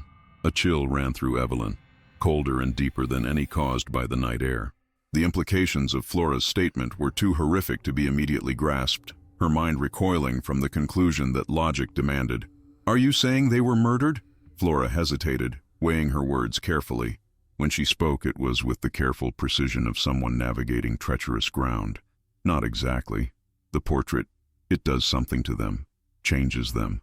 They begin to fade, first in spirit, then in body. By the time death comes, it's almost a mercy.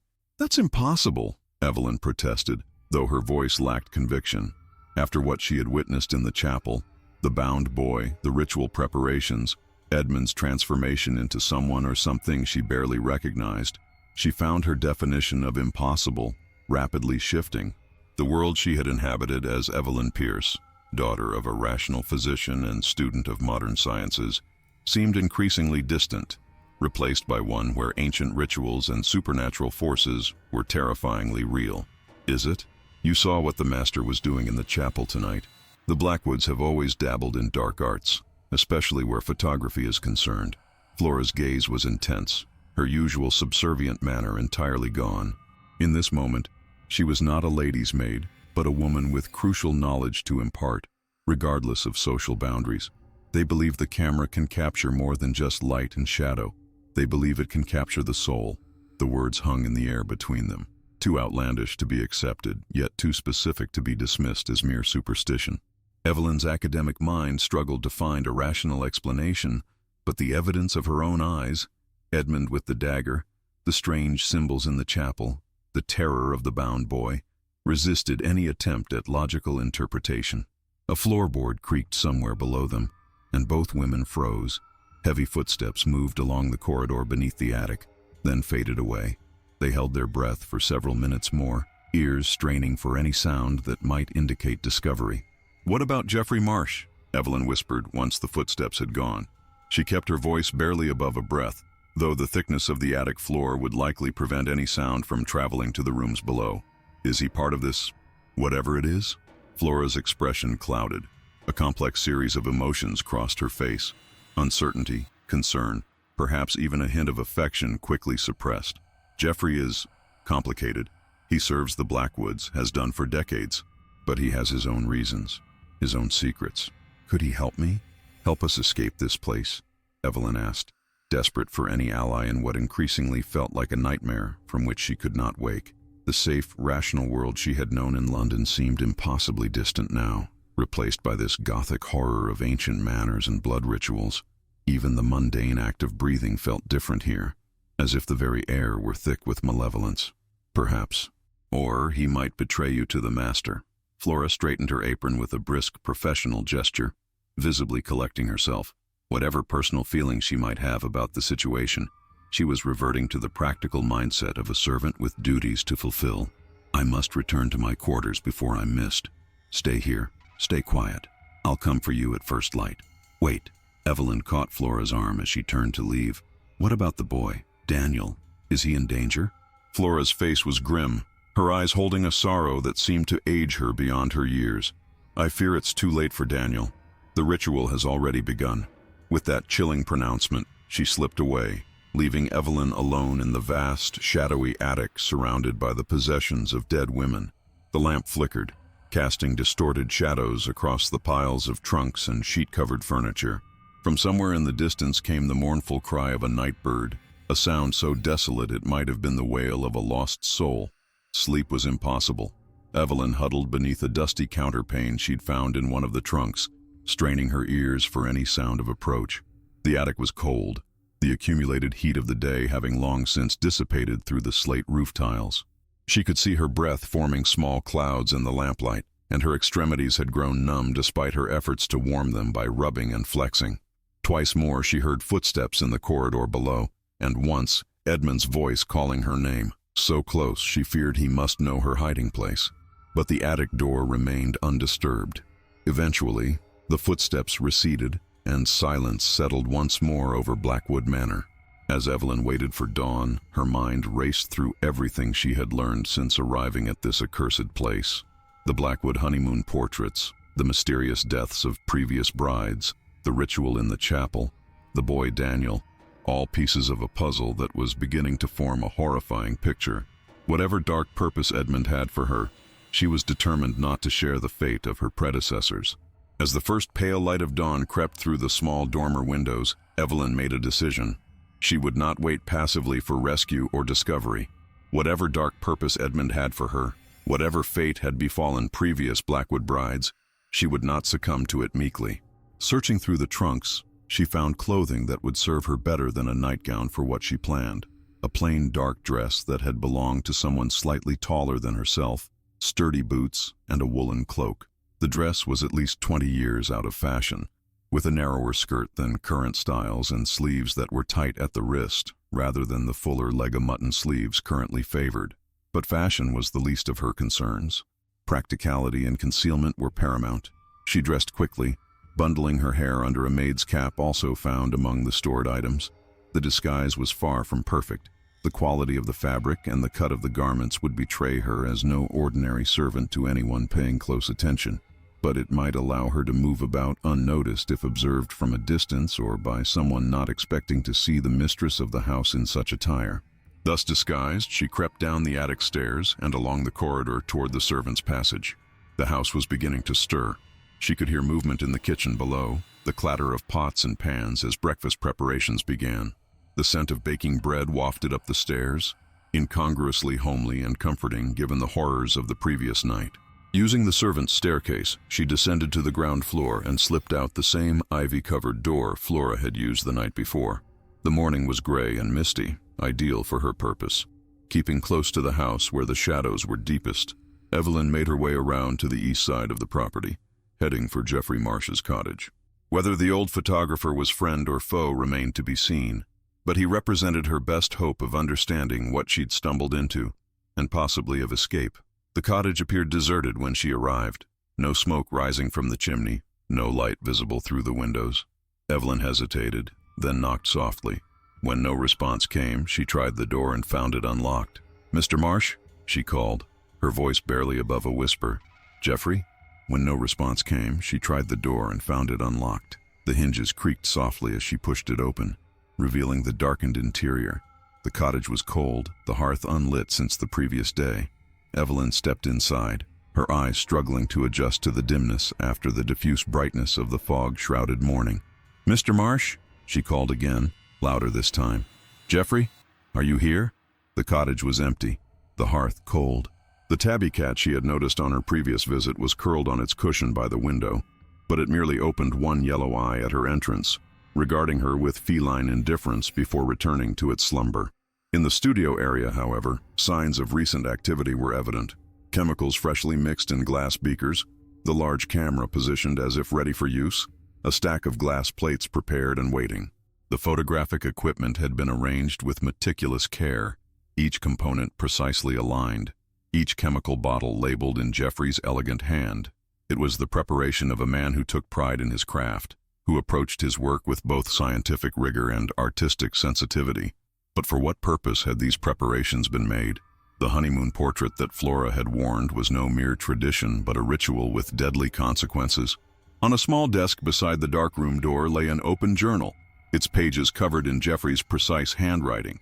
Evelyn knew it was improper to read another's private thoughts, but under the circumstances, propriety seemed the least of her concerns. She bent over the journal, squinting in the dim light to decipher the elegant script. The journal was a combination of photographic notes, personal reflections, and what appeared to be observations on the Blackwood family over many years. Pages were filled with technical details of chemical formulations, exposure times, and equipment modifications, interspersed with more philosophical musings on the nature of photography and its potential to capture more than mere images. Many entries made reference to the ritual and the process, though in terms that were frustratingly vague. The most recent entry was dated the previous day. "The new bride is not what Edmund believes her to be. I sensed it the moment she entered my cottage. There is a strength in her, a resilience that was lacking in the others. Perhaps this time, the cycle can be broken.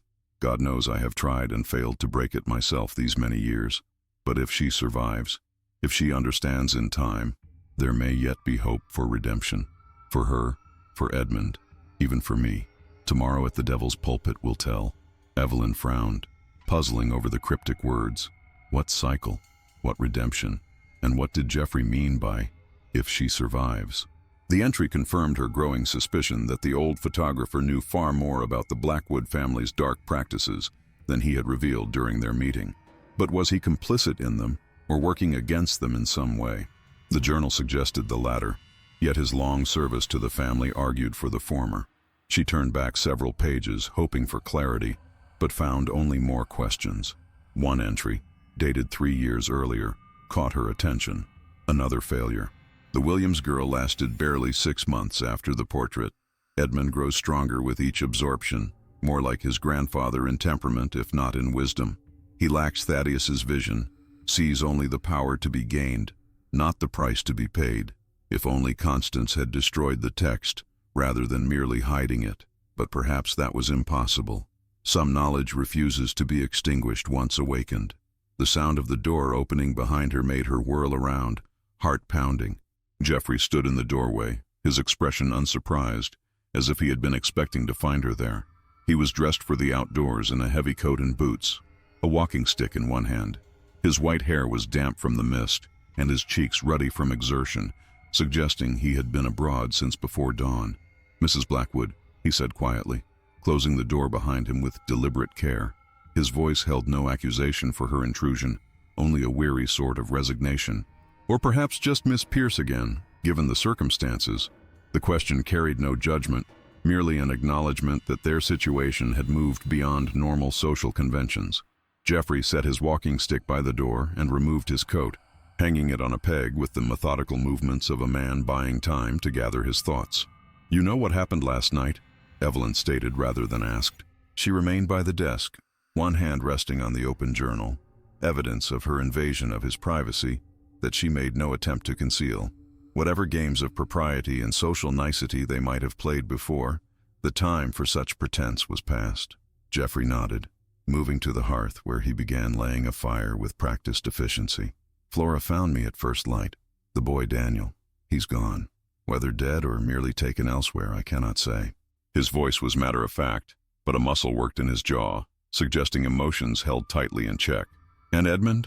Evelyn pressed, watching the old photographer carefully for any sign of deception or evasion. Too much depended on his answers for her to accept them without scrutiny. "Searching for you, though not with the urgency one might expect. He believes you'll be found in time for the portrait session." Jeffrey's eyes were sorrowful as he struck a match to kindle the fire he had built. The flames caught quickly, sending welcome warmth into the chilly room. He always was supremely confident in the Blackwood way of things. There was something in Jeffrey's tone, a bitterness, a regret, that spoke of deeper knowledge than a mere servant should possess. Evelyn moved away from the desk, closer to the growing fire, both for its heat and to better observe Jeffrey's expressions in the improved light. "What is the Blackwood way of things exactly?" Evelyn demanded, her fear transmuting to anger as she considered all she had witnessed and learned since arriving at the manor. Flora spoke of dark arts, of rituals. She said all the Blackwood brides die within a year of their portrait being taken. "Not die, precisely," Jeffrey corrected, standing to face her. In the firelight, his features seemed more sharply defined, the lines of age and care etched deeply into his face. Yet his eyes remained clear and keen, windows to an intelligence that belied his humble position. "Their essence is transferred, absorbed. I don't understand." Evelyn shook her head, frustration mounting at the cryptic half-explanations that seemed to be all anyone at Blackwood Manor would offer. "Speak plainly, Mr. Marsh. My life appears to be at stake." "No, I don't suppose you do." He sighed heavily, moving to put the kettle on as if they were discussing nothing more sinister than the weather. There was something almost comforting in the mundane ritual of tea preparation, the measuring of leaves into the pot, the arrangement of cups on saucers, the precise movements that spoke of decades of repetition. It created a small island of normalcy in a sea of horror. "Perhaps it's time you did. The full truth has never been shared with a Blackwood bride before the ritual. But then, none have ever witnessed what you saw in the chapel." Jeffrey's movements were methodical, his manner calm despite the extraordinary nature of their conversation. It was the composure of a man who had lived so long with terrible knowledge that it had lost its power to disturb him, at least outwardly. As the kettle boiled, Jeffrey prepared tea with methodical precision. Only when they were both seated, steaming cups before them, did he continue. The fragrant steam rose between them, a homely counterpoint to the grim tale he was about to relate. The Blackwoods have always been fascinated by the barrier between life and death. Thaddeus Blackwood, Edmund's grandfather, believed that photography could be more than a mere reproduction of light and shadow, that it could capture something of the subject's vital essence. He experimented for years, focusing particularly on memento mori photography. The pictures of the dead, Evelyn murmured, recalling Edmund's extensive collection in London and his passionate discourse on the subject during their courtship. What she had taken for scholarly interest now revealed itself as something far more sinister, not academic fascination, but practical research. Indeed, but Thaddeus wanted more than static images. He sought a way to preserve not just the likeness, but the life force itself. Jeffrey took a sip of his tea, his eyes distant as if seeing across the decades to events he had witnessed firsthand. He found it, or thought he did, in an ancient text brought back from Egypt by his own father. The ritual described therein required certain sacrifices. Like Daniel, Evelyn said, her voice barely audible. The tea in her cup remained untouched, cooling in the chill air of the cottage despite the fire's efforts. The enormity of what Jeffrey was describing made ordinary actions like drinking tea seem absurd, disconnected from the horrific reality they were discussing. Jeffrey nodded grimly, his weathered hands cradling his cup as if drawing strength from its warmth. A young life, untainted by serious sin, ended at the moment of exposure. The energy released, Thaddeus believed, could be captured alongside the photographic image, creating a repository of sorts for the human soul. "That's monstrous," Evelyn exclaimed, unable to contain her revulsion. The clinical detachment with which Jeffrey described the ritual only made it more appalling. This was not the raving of a madman, but the considered experimentation of men who viewed human life as merely another variable to be manipulated. "Yes," Jeffrey agreed simply, his tone suggesting that no stronger condemnation was necessary or possible. But Thaddeus was convinced of its scientific merit, its potential to defeat death itself. He performed the ritual countless times, producing photographs that he claimed contained the essence of their subjects. But it wasn't enough. The essence remained trapped in the photographic medium, inaccessible. "So what changed?" Evelyn asked, dreading the answer but knowing she needed to understand the full extent of the horror if she was to have any hope of escaping it. The fire crackled in the hearth, sending shadows dancing across the walls of the cottage, shadows that seemed to take on lives of their own, writhing like tormented souls as Jeffrey's tale unfolded. The old photographer's face was grave, the lines around his mouth deepening as he frowned. He discovered, or believed he discovered, that a specific combination of elements was required. The sacrifice, yes, but also a receptacle prepared to receive the captured essence. And what better receptacle than a new bride, her body and spirit readied for creation? The implication struck Evelyn like a physical blow. The cup she had been about to lift to her lips clattered back onto its saucer, spilling tea across the worn wood of the table. The honeymoon portraits are more than mere mementos. They are the crucial component in a transfer of essence. The veil is treated with chemicals that make it receptive to the energies released during the ritual sacrifice. When the portrait is taken, those energies are bound to the image of the bride, particularly to the veil, which often appears distorted in the final photograph, resembling, some say, a face in silent scream, the essence of the sacrificed victim, Evelyn whispered, horrified. Her mind flashed to the portraits she had seen in Jeffrey's cottage the previous day, the succession of Blackwood brides, each with her veil billowing unnaturally, each with that same disturbing distortion that, viewed from certain angles, resembled a face caught in a moment of terror or rage. Precisely, and once bound to the image, that essence seeks out the bride herself, drawn by the sympathetic connection established during the ritual. Over time, it merges with her, changing her from within. Jeffrey's voice had dropped to little more than a murmur, as if the words themselves were dangerous to speak aloud. The fire popped and hissed, a log shifting to send sparks up the chimney like fleeing spirits. To what end? Evelyn forced herself to ask, though part of her wanted to flee the cottage, to run until the very name Blackwood was forgotten. But knowledge, however terrible, was power, and she needed every advantage if she was to survive. Jeffrey's expression was bleak, his eyes holding the weight of decades of silent witness to horrors he had been powerless to prevent. Immortality, of a sort. The Blackwood patriarch absorbs the combined essence of the sacrifice and his fading bride. extending his own life far beyond natural limits. But Edmund's grandfather died young, Evelyn protested, seizing upon the contradiction as a drowning person might grasp at floating debris. You told me so yourself. If Thaddeus Blackwood had died despite his unholy rituals, perhaps they were not as effective as their practitioners believed. A cold comfort, but comfort nonetheless in the face of such overwhelming horror. Ah, yes, Thaddeus. A grim smile touched Geoffrey's lips, there and gone in an instant like a passing shadow. Something shifted in his demeanor, a subtle straightening of his spine, a hardening of his gaze that transformed him from elderly servant to someone altogether more formidable. The first attempt didn't proceed as planned. Constance, his bride, was stronger than anticipated. She discovered the truth before the process was complete and turned the ritual against him. She killed him? Evelyn leaned forward, suddenly seeing the stern woman from the portrait in a new light. Not victim, but avenger. A woman who had refused to succumb to the fate planned for her by the man she had married. She used his own methods against him.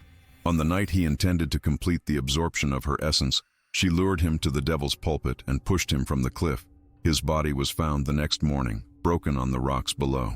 Geoffrey's gaze was distant, as if seeing across the decades to events he had witnessed firsthand. I know because I helped her do it. Evelyn stared at the old photographer, reassessing everything she thought she knew about him. The humble servant, the deferential retainer who had served the Blackwood family for generations. These were masks worn over a truth far more complex and perhaps more dangerous. Who are you, really? Geoffrey set his teacup down with deliberate care, as if the simple act required all his concentration. When he looked up, his eyes held a mixture of pain, regret, and resolute determination. I was Geoffrey Marsh even then, though considerably younger. A photographer's assistant sent from London to document the grand Blackwood honeymoon. I fell in love with Constance, or rather with what remained of her after the ritual had begun its work. I tried to help her escape, but it was too late for that. The best we could manage was revenge. The revelation hung in the air between them, transforming the cozy cottage into something else entirely. Not a servant's dwelling, but a watchpost, a place from which Geoffrey had observed the Blackwoods for decades, while harboring secrets that could destroy them. Evelyn's mind raced, connecting fragments of information into a more coherent whole. The journal entries spanning generations, his intimate knowledge of the ritual, the surprising education and refinement that belied his position. And after Thaddeus died? She asked, sensing there was more to the story. Much more. Constance took control of the Blackwood estate. She raised her son, Edmund's father, to continue the tradition.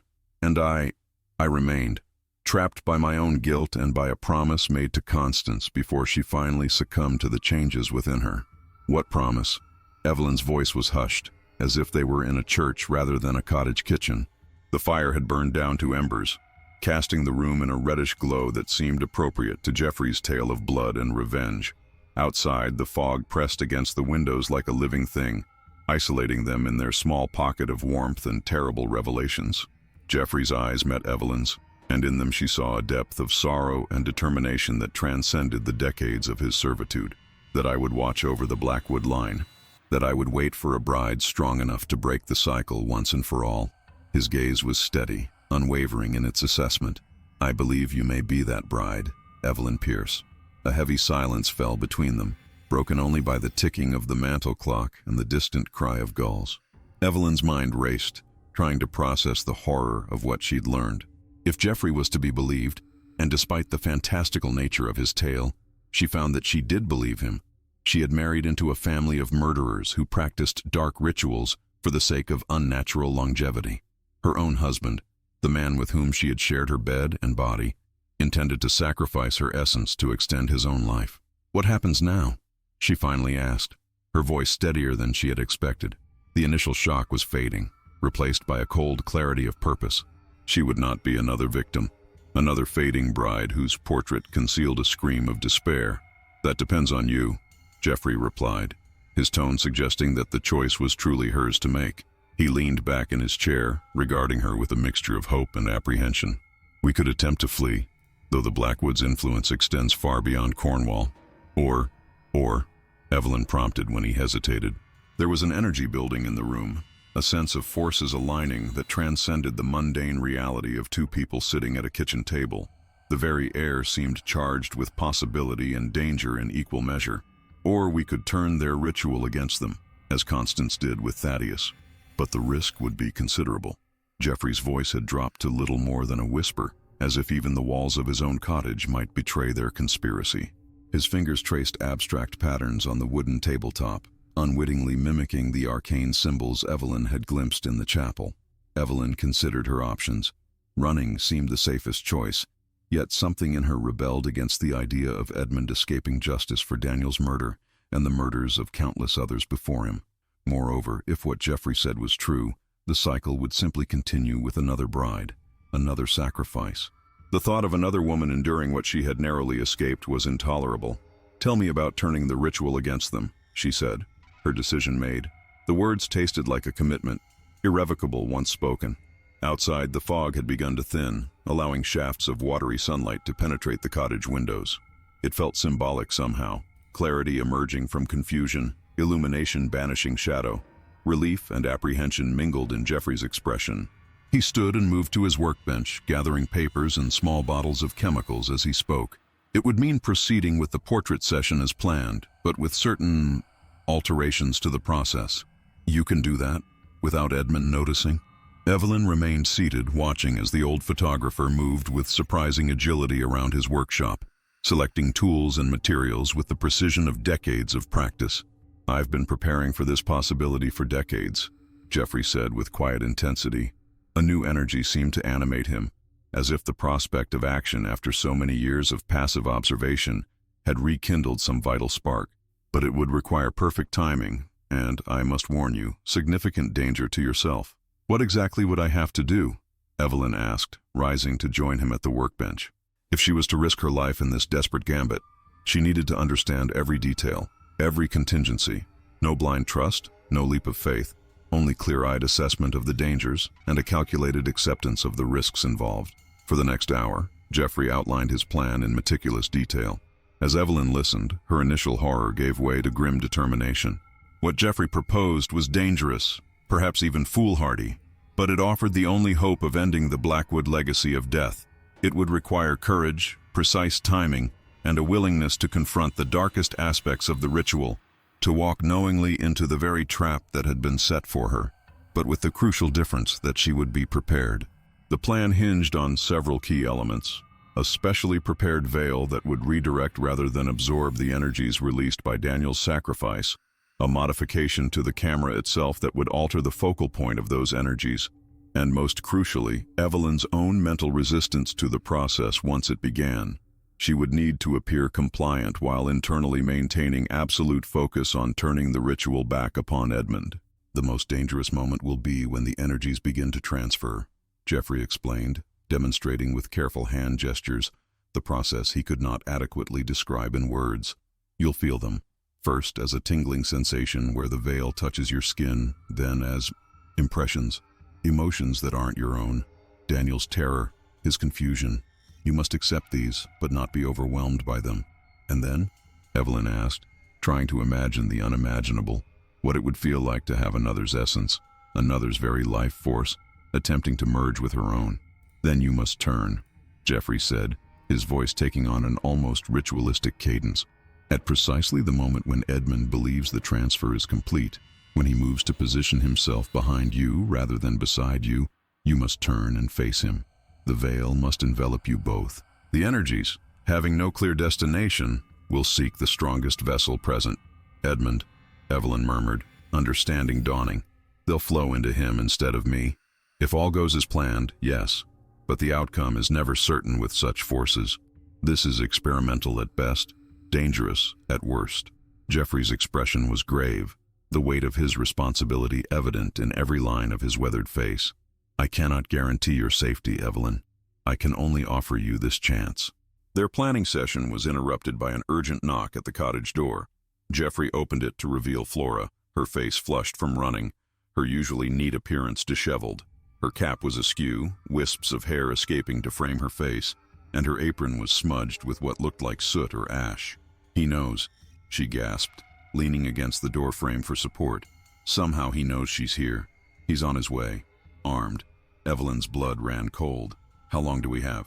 Minutes, no more. I came by the short path, but he'll be here soon.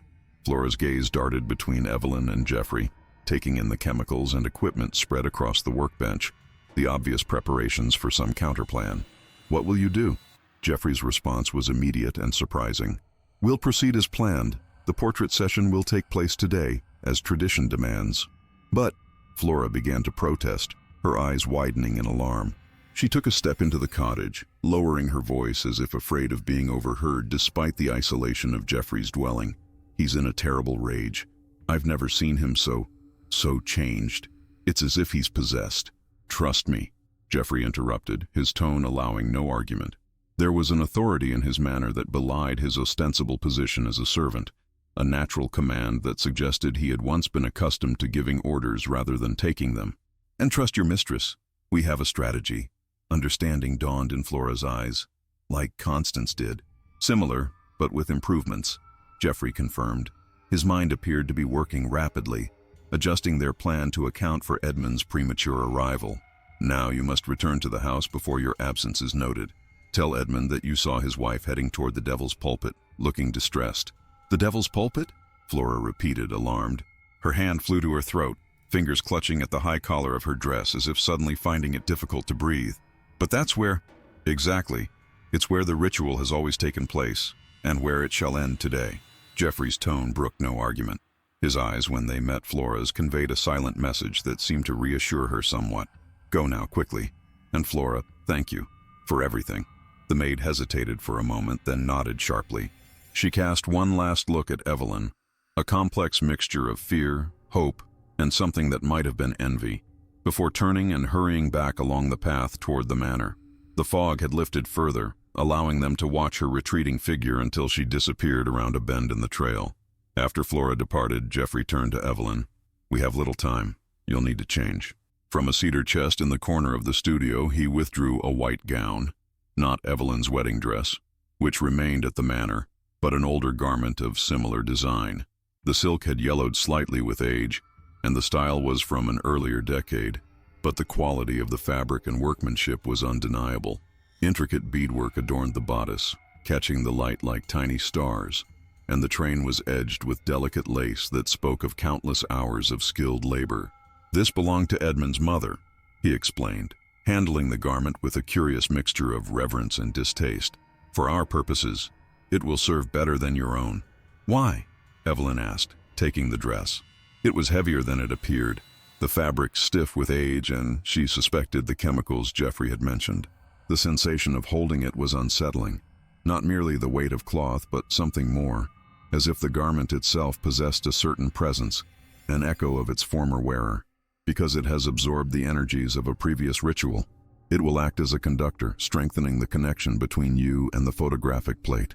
Jeffrey handed her a veil as well, this one so fine it seemed to float on the air, defying gravity in a way that ordinary fabric should not.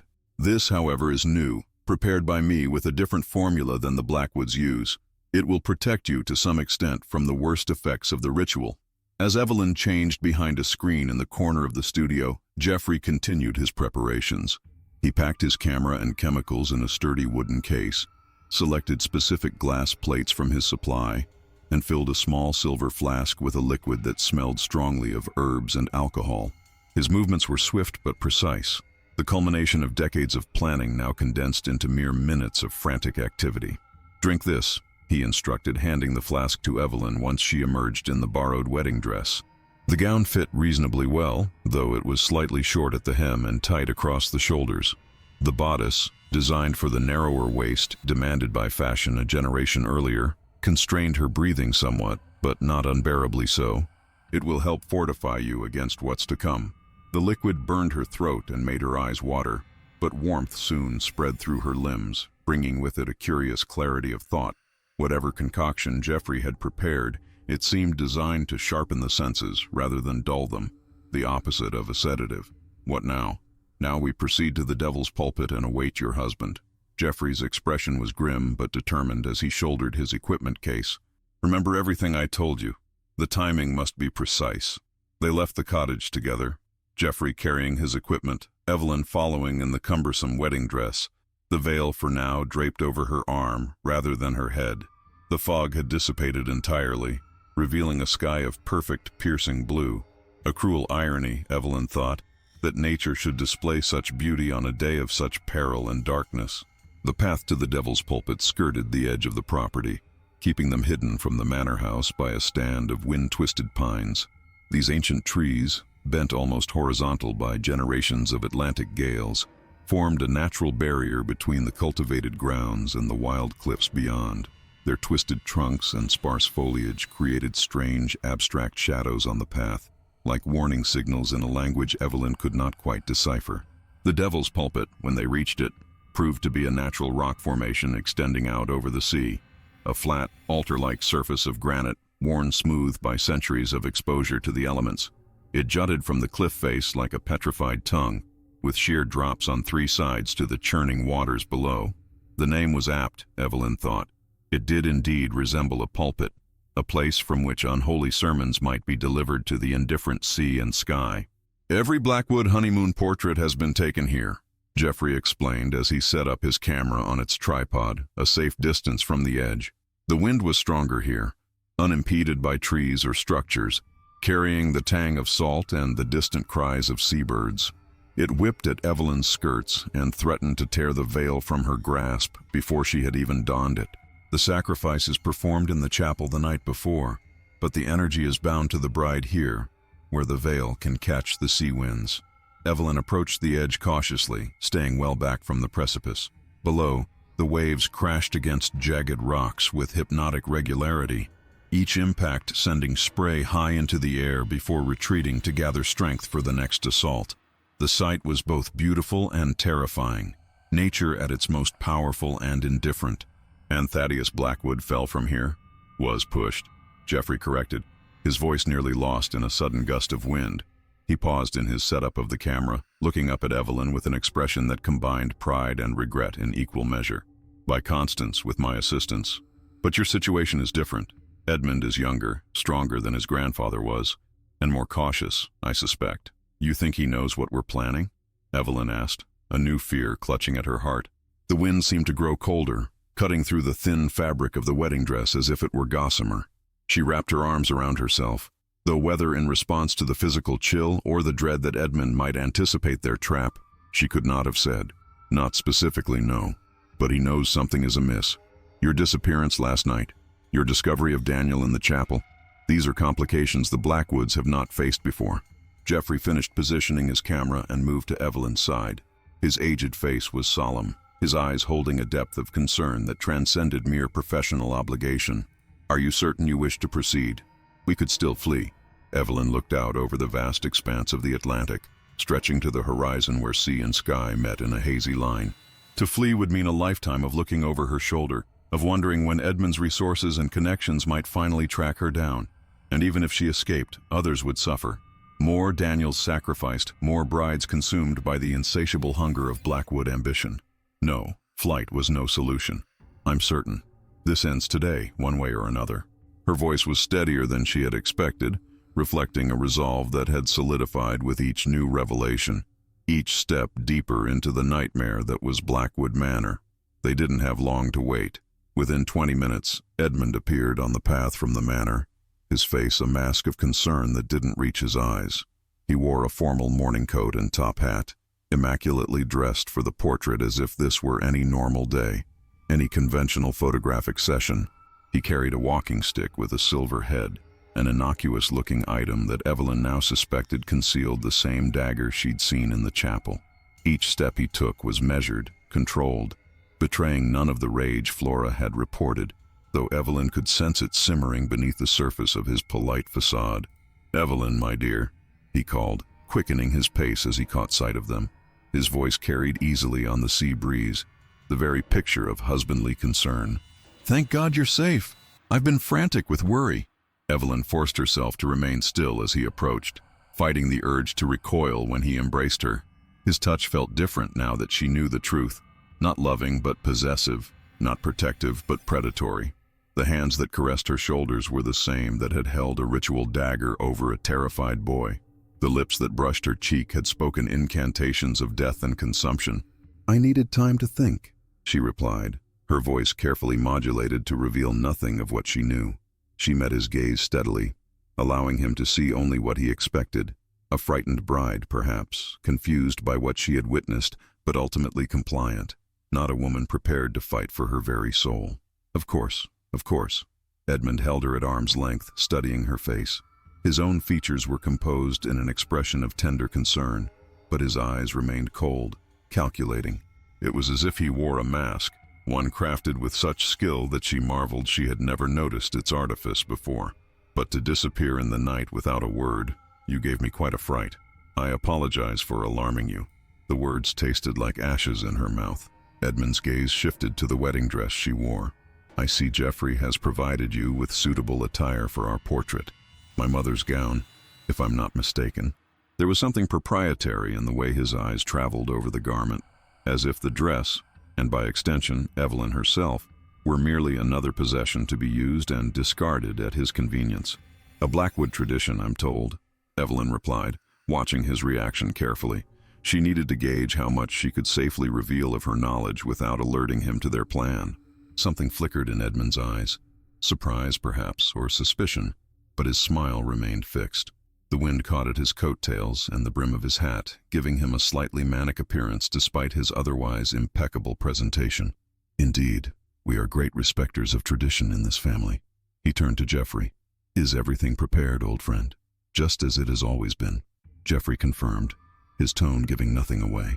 He stood behind his camera, the picture of professional focus, though Evelyn knew his attention was divided between his equipment and the unfolding drama before him. If you and Mrs. Blackwood would take your positions by the edge, we can begin. Edmund led Evelyn to a spot near the precipice, positioning her with her back to the sea and himself beside her. The stone beneath their feet was worn smooth by generations of Blackwood couples standing in this exact spot, facing the camera while behind them, the endless ocean stretched to the horizon. Evelyn could almost feel the presence of those earlier brides, women who had stood where she now stood, unknowing victims of the ritual that would ultimately consume them. The veil, Edmund prompted when she made no move to don it. There was a hint of impatience in his voice now, a crack in the facade of concerned husband. With trembling fingers that were not entirely feigned, Evelyn arranged the delicate fabric over her head, letting it fall around her shoulders and cascade down her back. The sea breeze immediately caught it, making it billow and snap like a sail. The sensation against her skin was peculiar, not merely the touch of fabric, but something more, a subtle vibration that seemed to resonate with her very nerves. Perfect, Edmund murmured, his eyes suddenly avid. The mask of concern dropped entirely, replaced by naked hunger that transformed his handsome features into something predatory and alien. Can you feel it, my dear? The energy in the air? Indeed, Evelyn could feel something, a strange tingling sensation where the veil touched her skin, a pressure in her ears as if she had descended too quickly from a great height. Jeffrey had warned her of these sensations, told her they signaled the beginning of the process. Still, the reality was more intense than she had imagined, as if every cell in her body were suddenly alert to dangers her conscious mind could barely comprehend. I feel strange, she admitted, which was true enough. The world around her seemed to shimmer slightly at the edges, colors becoming more vibrant, sounds more distinct, the crash of waves below, the cry of gulls overhead, the rustle of the veil in the wind, all took on an almost painful clarity. Edmund's smile widened. That's natural. The sea air affects some people quite powerfully. He positioned himself beside her, one hand at the small of her back, the other holding her arm in what appeared to be a supportive gesture, but felt more like restraint. His fingers pressed into her flesh with unnecessary force, as if ensuring she could not escape at the crucial moment. Jeffrey, we're ready. The photographer made a final adjustment to his camera, then withdrew a black cloth from his case and draped it over his head and the back of the camera, as was customary when composing a shot. The familiar action, so normal in the context of a portrait session, seemed surreal given the circumstances, a veneer of ordinary professional practice overlaying the eldritch horror of what was truly occurring. Hold perfectly still, if you please. The exposure will take several minutes due to the overcast conditions. Jeffrey's voice emerged muffled from beneath the cloth, calm and steady despite the tension that must have been coursing through him. Everything now depended on timing, on Evelyn's ability to act at precisely the right moment. on Jeffrey's adjustments to the photographic process working as theorized rather than tested. Evelyn felt Edmund's hand tighten on her arm. The tingling sensation intensified, spreading from the points where the veil touched her to encompass her entire body. With it came flashes of sensation that were not her own. Terror, confusion, pain. Daniel's final moments, she realized with horror. The ritual was working, drawing the energy of his sacrifice through the photographic medium and binding it to her through the veil. But something else was happening too. Something Jeffrey had prepared her for, but that nonetheless took her breath away. As the foreign sensations threatened to overwhelm her, she became aware of other presences, other consciousnesses brushing against her own. Women, dozens of them, their experiences merging with hers in a kaleidoscope of shared memory. Each had stood where she now stood. Each had felt the veil's embrace. Each had ultimately surrendered to the Blackwood ritual. But their essences had not been entirely extinguished. Something of them remained, preserved in the very fabric of the borrowed wedding dress. The Blackwood brides, all of them, reaching back through generations, their collective essence preserved in the very fabric of the borrowed wedding dress. Evelyn gasped, swaying slightly as the weight of their combined experiences crashed over her. Fragments of lives not her own flashed through her mind. Wedding days, childbirths, moments of joy and despair, and ultimately the slow fading that had claimed each woman in turn. "Steady now," Edmund murmured, his grip tightening further. "It will pass." But it didn't pass. Instead, the sensation intensified. The chorus of female voices in Evelyn's mind growing louder, more insistent. And predominant among them was one voice in particular, imperious, commanding, filled with rage and determination. Constance.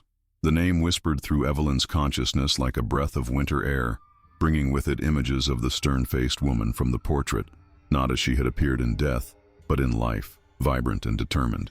Constance Blackwood had been strong, intelligent, unwilling to accept the fate designed for her by her husband. And now, through some alchemy of fabric and memory and ritual energy, she was reaching out across the decades to aid another bride facing the same peril. "Almost complete," Jeffrey called from behind the camera. "Just another moment." His voice sounded distant, as if reaching Evelyn through layers of mist, but it carried a note of urgency that penetrated even her altered state of consciousness. The moment was approaching, the critical instant when everything would be decided. Edmund shifted his position slightly, moving behind Evelyn rather than beside her. She felt his hand slide from her back to her waist, felt the subtle change in his posture that suggested he was preparing to push. The ritual required the bride to face the sea at the moment of completion, whether as symbolic surrender to the forces being invoked or simply to prevent her from seeing the final actions of her husband. Evelyn did not know. Now, the voice of Constance commanded in her mind, no longer a whisper but a clarion call that cut through the cacophony of other voices and sensations. Turn now. With a strength she hadn't known she possessed, Evelyn wrenched herself from Edmund's grip and spun to face him. The veil whipped around her like a living thing, enveloping them both in its gossamer embrace. For an instant, time seemed to slow, each heartbeat stretching into eternity as husband and wife confronted each other on the edge of the precipice. Edmund's face registered shock, then fury. The mask of concern, of normalcy, fell away entirely, revealing the true face beneath, contorted with rage and something deeper, more primitive. Hunger, perhaps, or the fear of prey that suddenly realizes it has become hunter. "What are you doing?" he hissed, reaching for her again. "What Constance did," Evelyn replied, her voice strange even to her own ears, layered, as if many women spoke through her. The wind picked up, swirling around them in a vortex that seemed to respond to her words, to the collective will of the Blackwood brides speaking through their latest sister.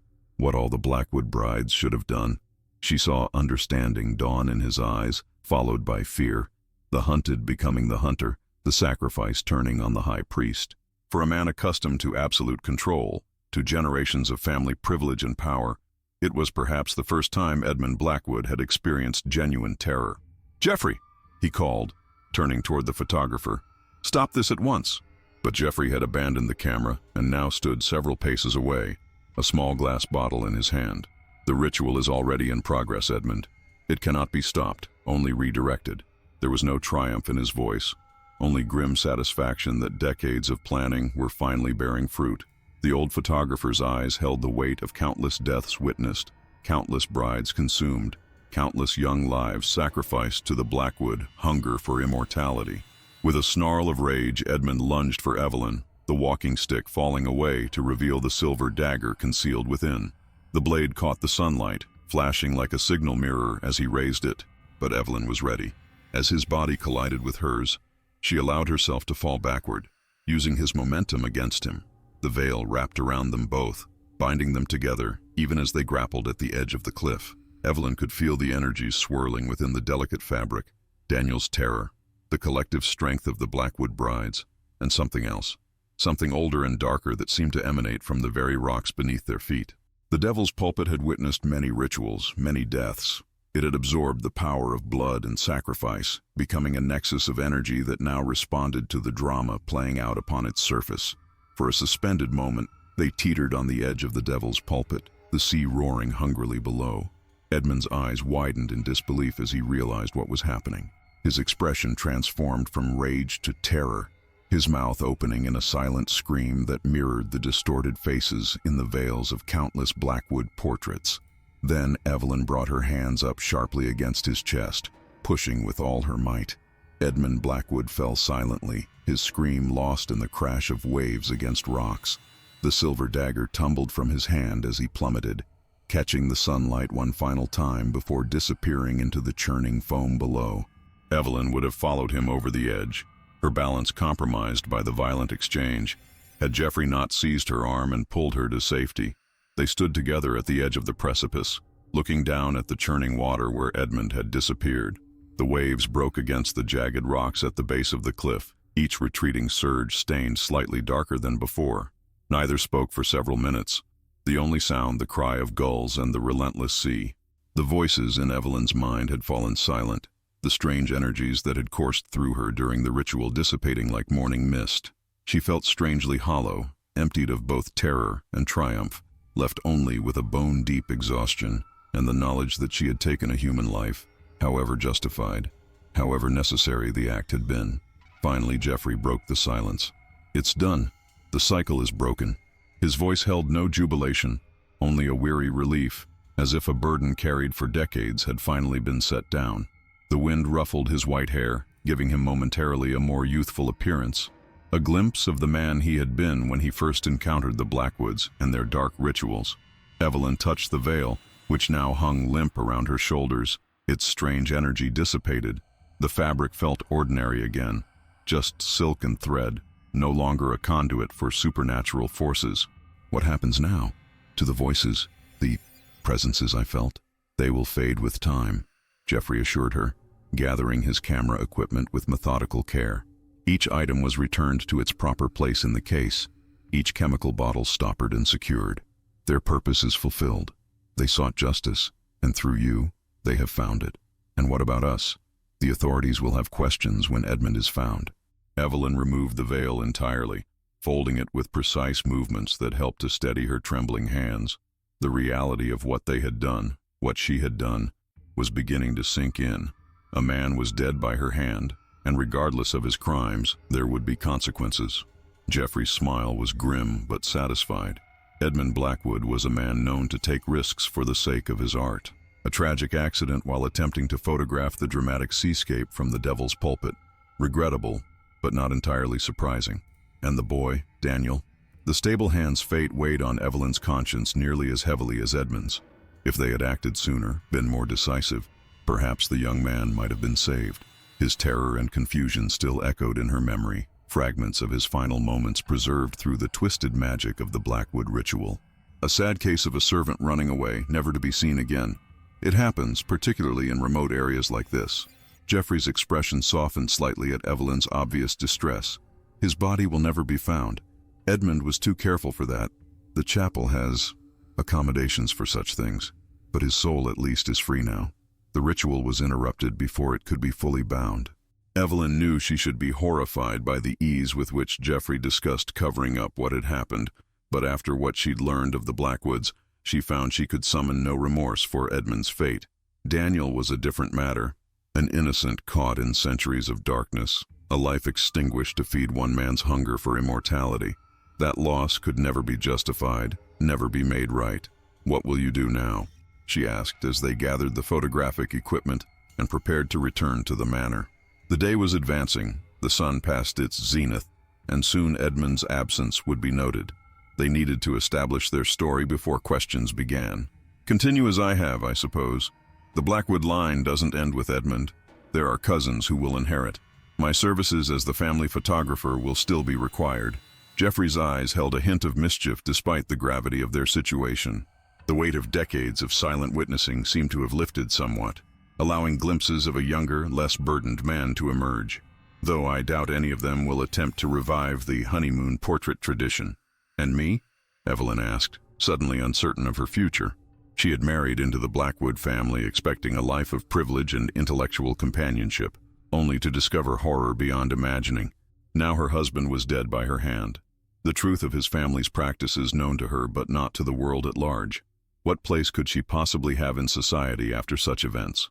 "You, my dear, are a wealthy widow, or will be once the necessary legal formalities are observed. The world is open to you." Jeffrey secured the last of his equipment and offered Evelyn his arm in a gentlemanly gesture at odds with their respective social positions. But such considerations seemed trivial now, after what they had shared. Edmund had no direct heirs, no siblings. "His estate will pass to you, at least in large part. You'll have the means to build whatever life you choose." As they walked back toward Blackwood Manor, Evelyn felt the presence of the other brides gradually receding from her consciousness, their voices growing fainter until only echoes remained, all except one, Constance, whose satisfaction radiated like warmth in Evelyn's mind. "Well done, child," the voice whispered. "The Blackwood legacy ends with you." The manor house came into view, its gray stone walls no less imposing than before, but somehow less threatening. Evelyn knew that difficult days lay ahead. The charade of the grieving widow, the inevitable investigation into Edmund's accident, the management of an estate she had barely begun to understand. But for the first time since her arrival at Blackwood Manor, the future held possibility rather than dread. "We must alert the household," Jeffrey said as they approached the main entrance. "A search party must be organized, though of course we know it will find nothing. The proper show of concern and confusion must be maintained." Evelyn nodded, steeling herself for the performance ahead. "And the chapel, the evidence of the ritual? Leave that to me and Flora," Jeffrey assured her. "By the time any officials might think to look there, it will appear nothing more than an abandoned place of worship, perhaps somewhat neglected, but certainly containing nothing suspicious." By the time they reached the manor house, where news of Edmund's accident would soon throw the household into chaos, Evelyn Pierce Blackwood had made her decision. She would remain at the estate long enough to settle Edmund's affairs, then return to London, not as a grieving widow, but as a woman with newfound purpose and the means to achieve it. The weeks that followed Edmund's disappearance passed in a blur of official inquiries, condolence calls, and legal consultations. The local authorities conducted a cursory investigation, but with Jeffrey's testimony about Edmund's risk-taking for the sake of his art and the notorious dangers of the Devil's Pulpit, the verdict was quickly reached: accidental death. No body was recovered. The treacherous currents off the Cornish coast were known to carry victims far out to sea, but after the appropriate waiting period, Edmund Blackwood was declared legally dead. Throughout this time, Evelyn played her role to perfection. The shocked young bride, tragically widowed before her marriage had properly begun. She wore black, spoke in appropriately subdued tones, and accepted the sympathy of neighbors and officials with quiet dignity. Only in private, with Jeffrey and Flora, did she allow herself to speak openly of what had truly occurred.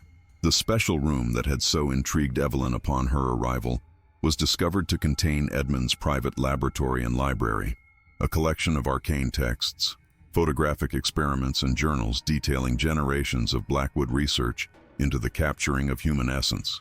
With Jeffrey's help, these materials were carefully sorted, the most damning evidence destroyed, the merely unusual items preserved for potential future study under safer circumstances. 1 month later, a small notice appeared in the society pages of the Times. Mrs. Evelyn Blackwood, recently widowed, has established a charitable foundation for the protection of vulnerable young persons in service. The Daniel Marsh Foundation, named in honor of Mrs. Blackwood's late cousin, will provide education and legal advocacy for those without family to champion their cause. The name was a tribute to the young stable hand whose life had been sacrificed to Edmund's ambition, a small gesture of atonement for a death Evelyn could not prevent, but would not allow to be forgotten. Though the public would never know the true story behind the foundation's creation, those who had suffered at the hands of powerful employers might find some measure of justice through its work. In her London townhouse, Evelyn smiled as she read the announcement. Edmund's solicitors had been surprised by her insistence on creating the foundation, but none had dared oppose the widow's wishes, especially when she demonstrated an unexpected aptitude for financial and legal matters. The Blackwood fortune, accumulated over generations through means both legitimate and otherwise, would now serve a purpose its originators could never have imagined. On the wall of her study hung a framed photograph, the only print made from the glass plate exposed that day on the Devil's Pulpit.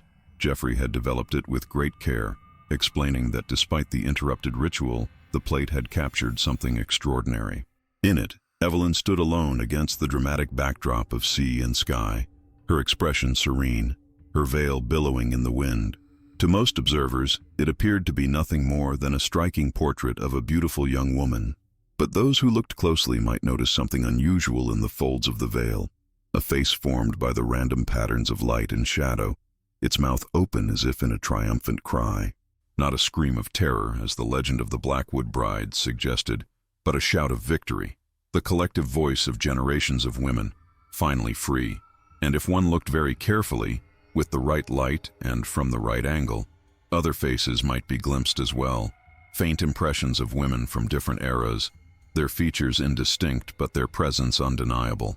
The Blackwood brides, preserved not as victims, but as witnesses to the breaking of the cycle that had claimed them.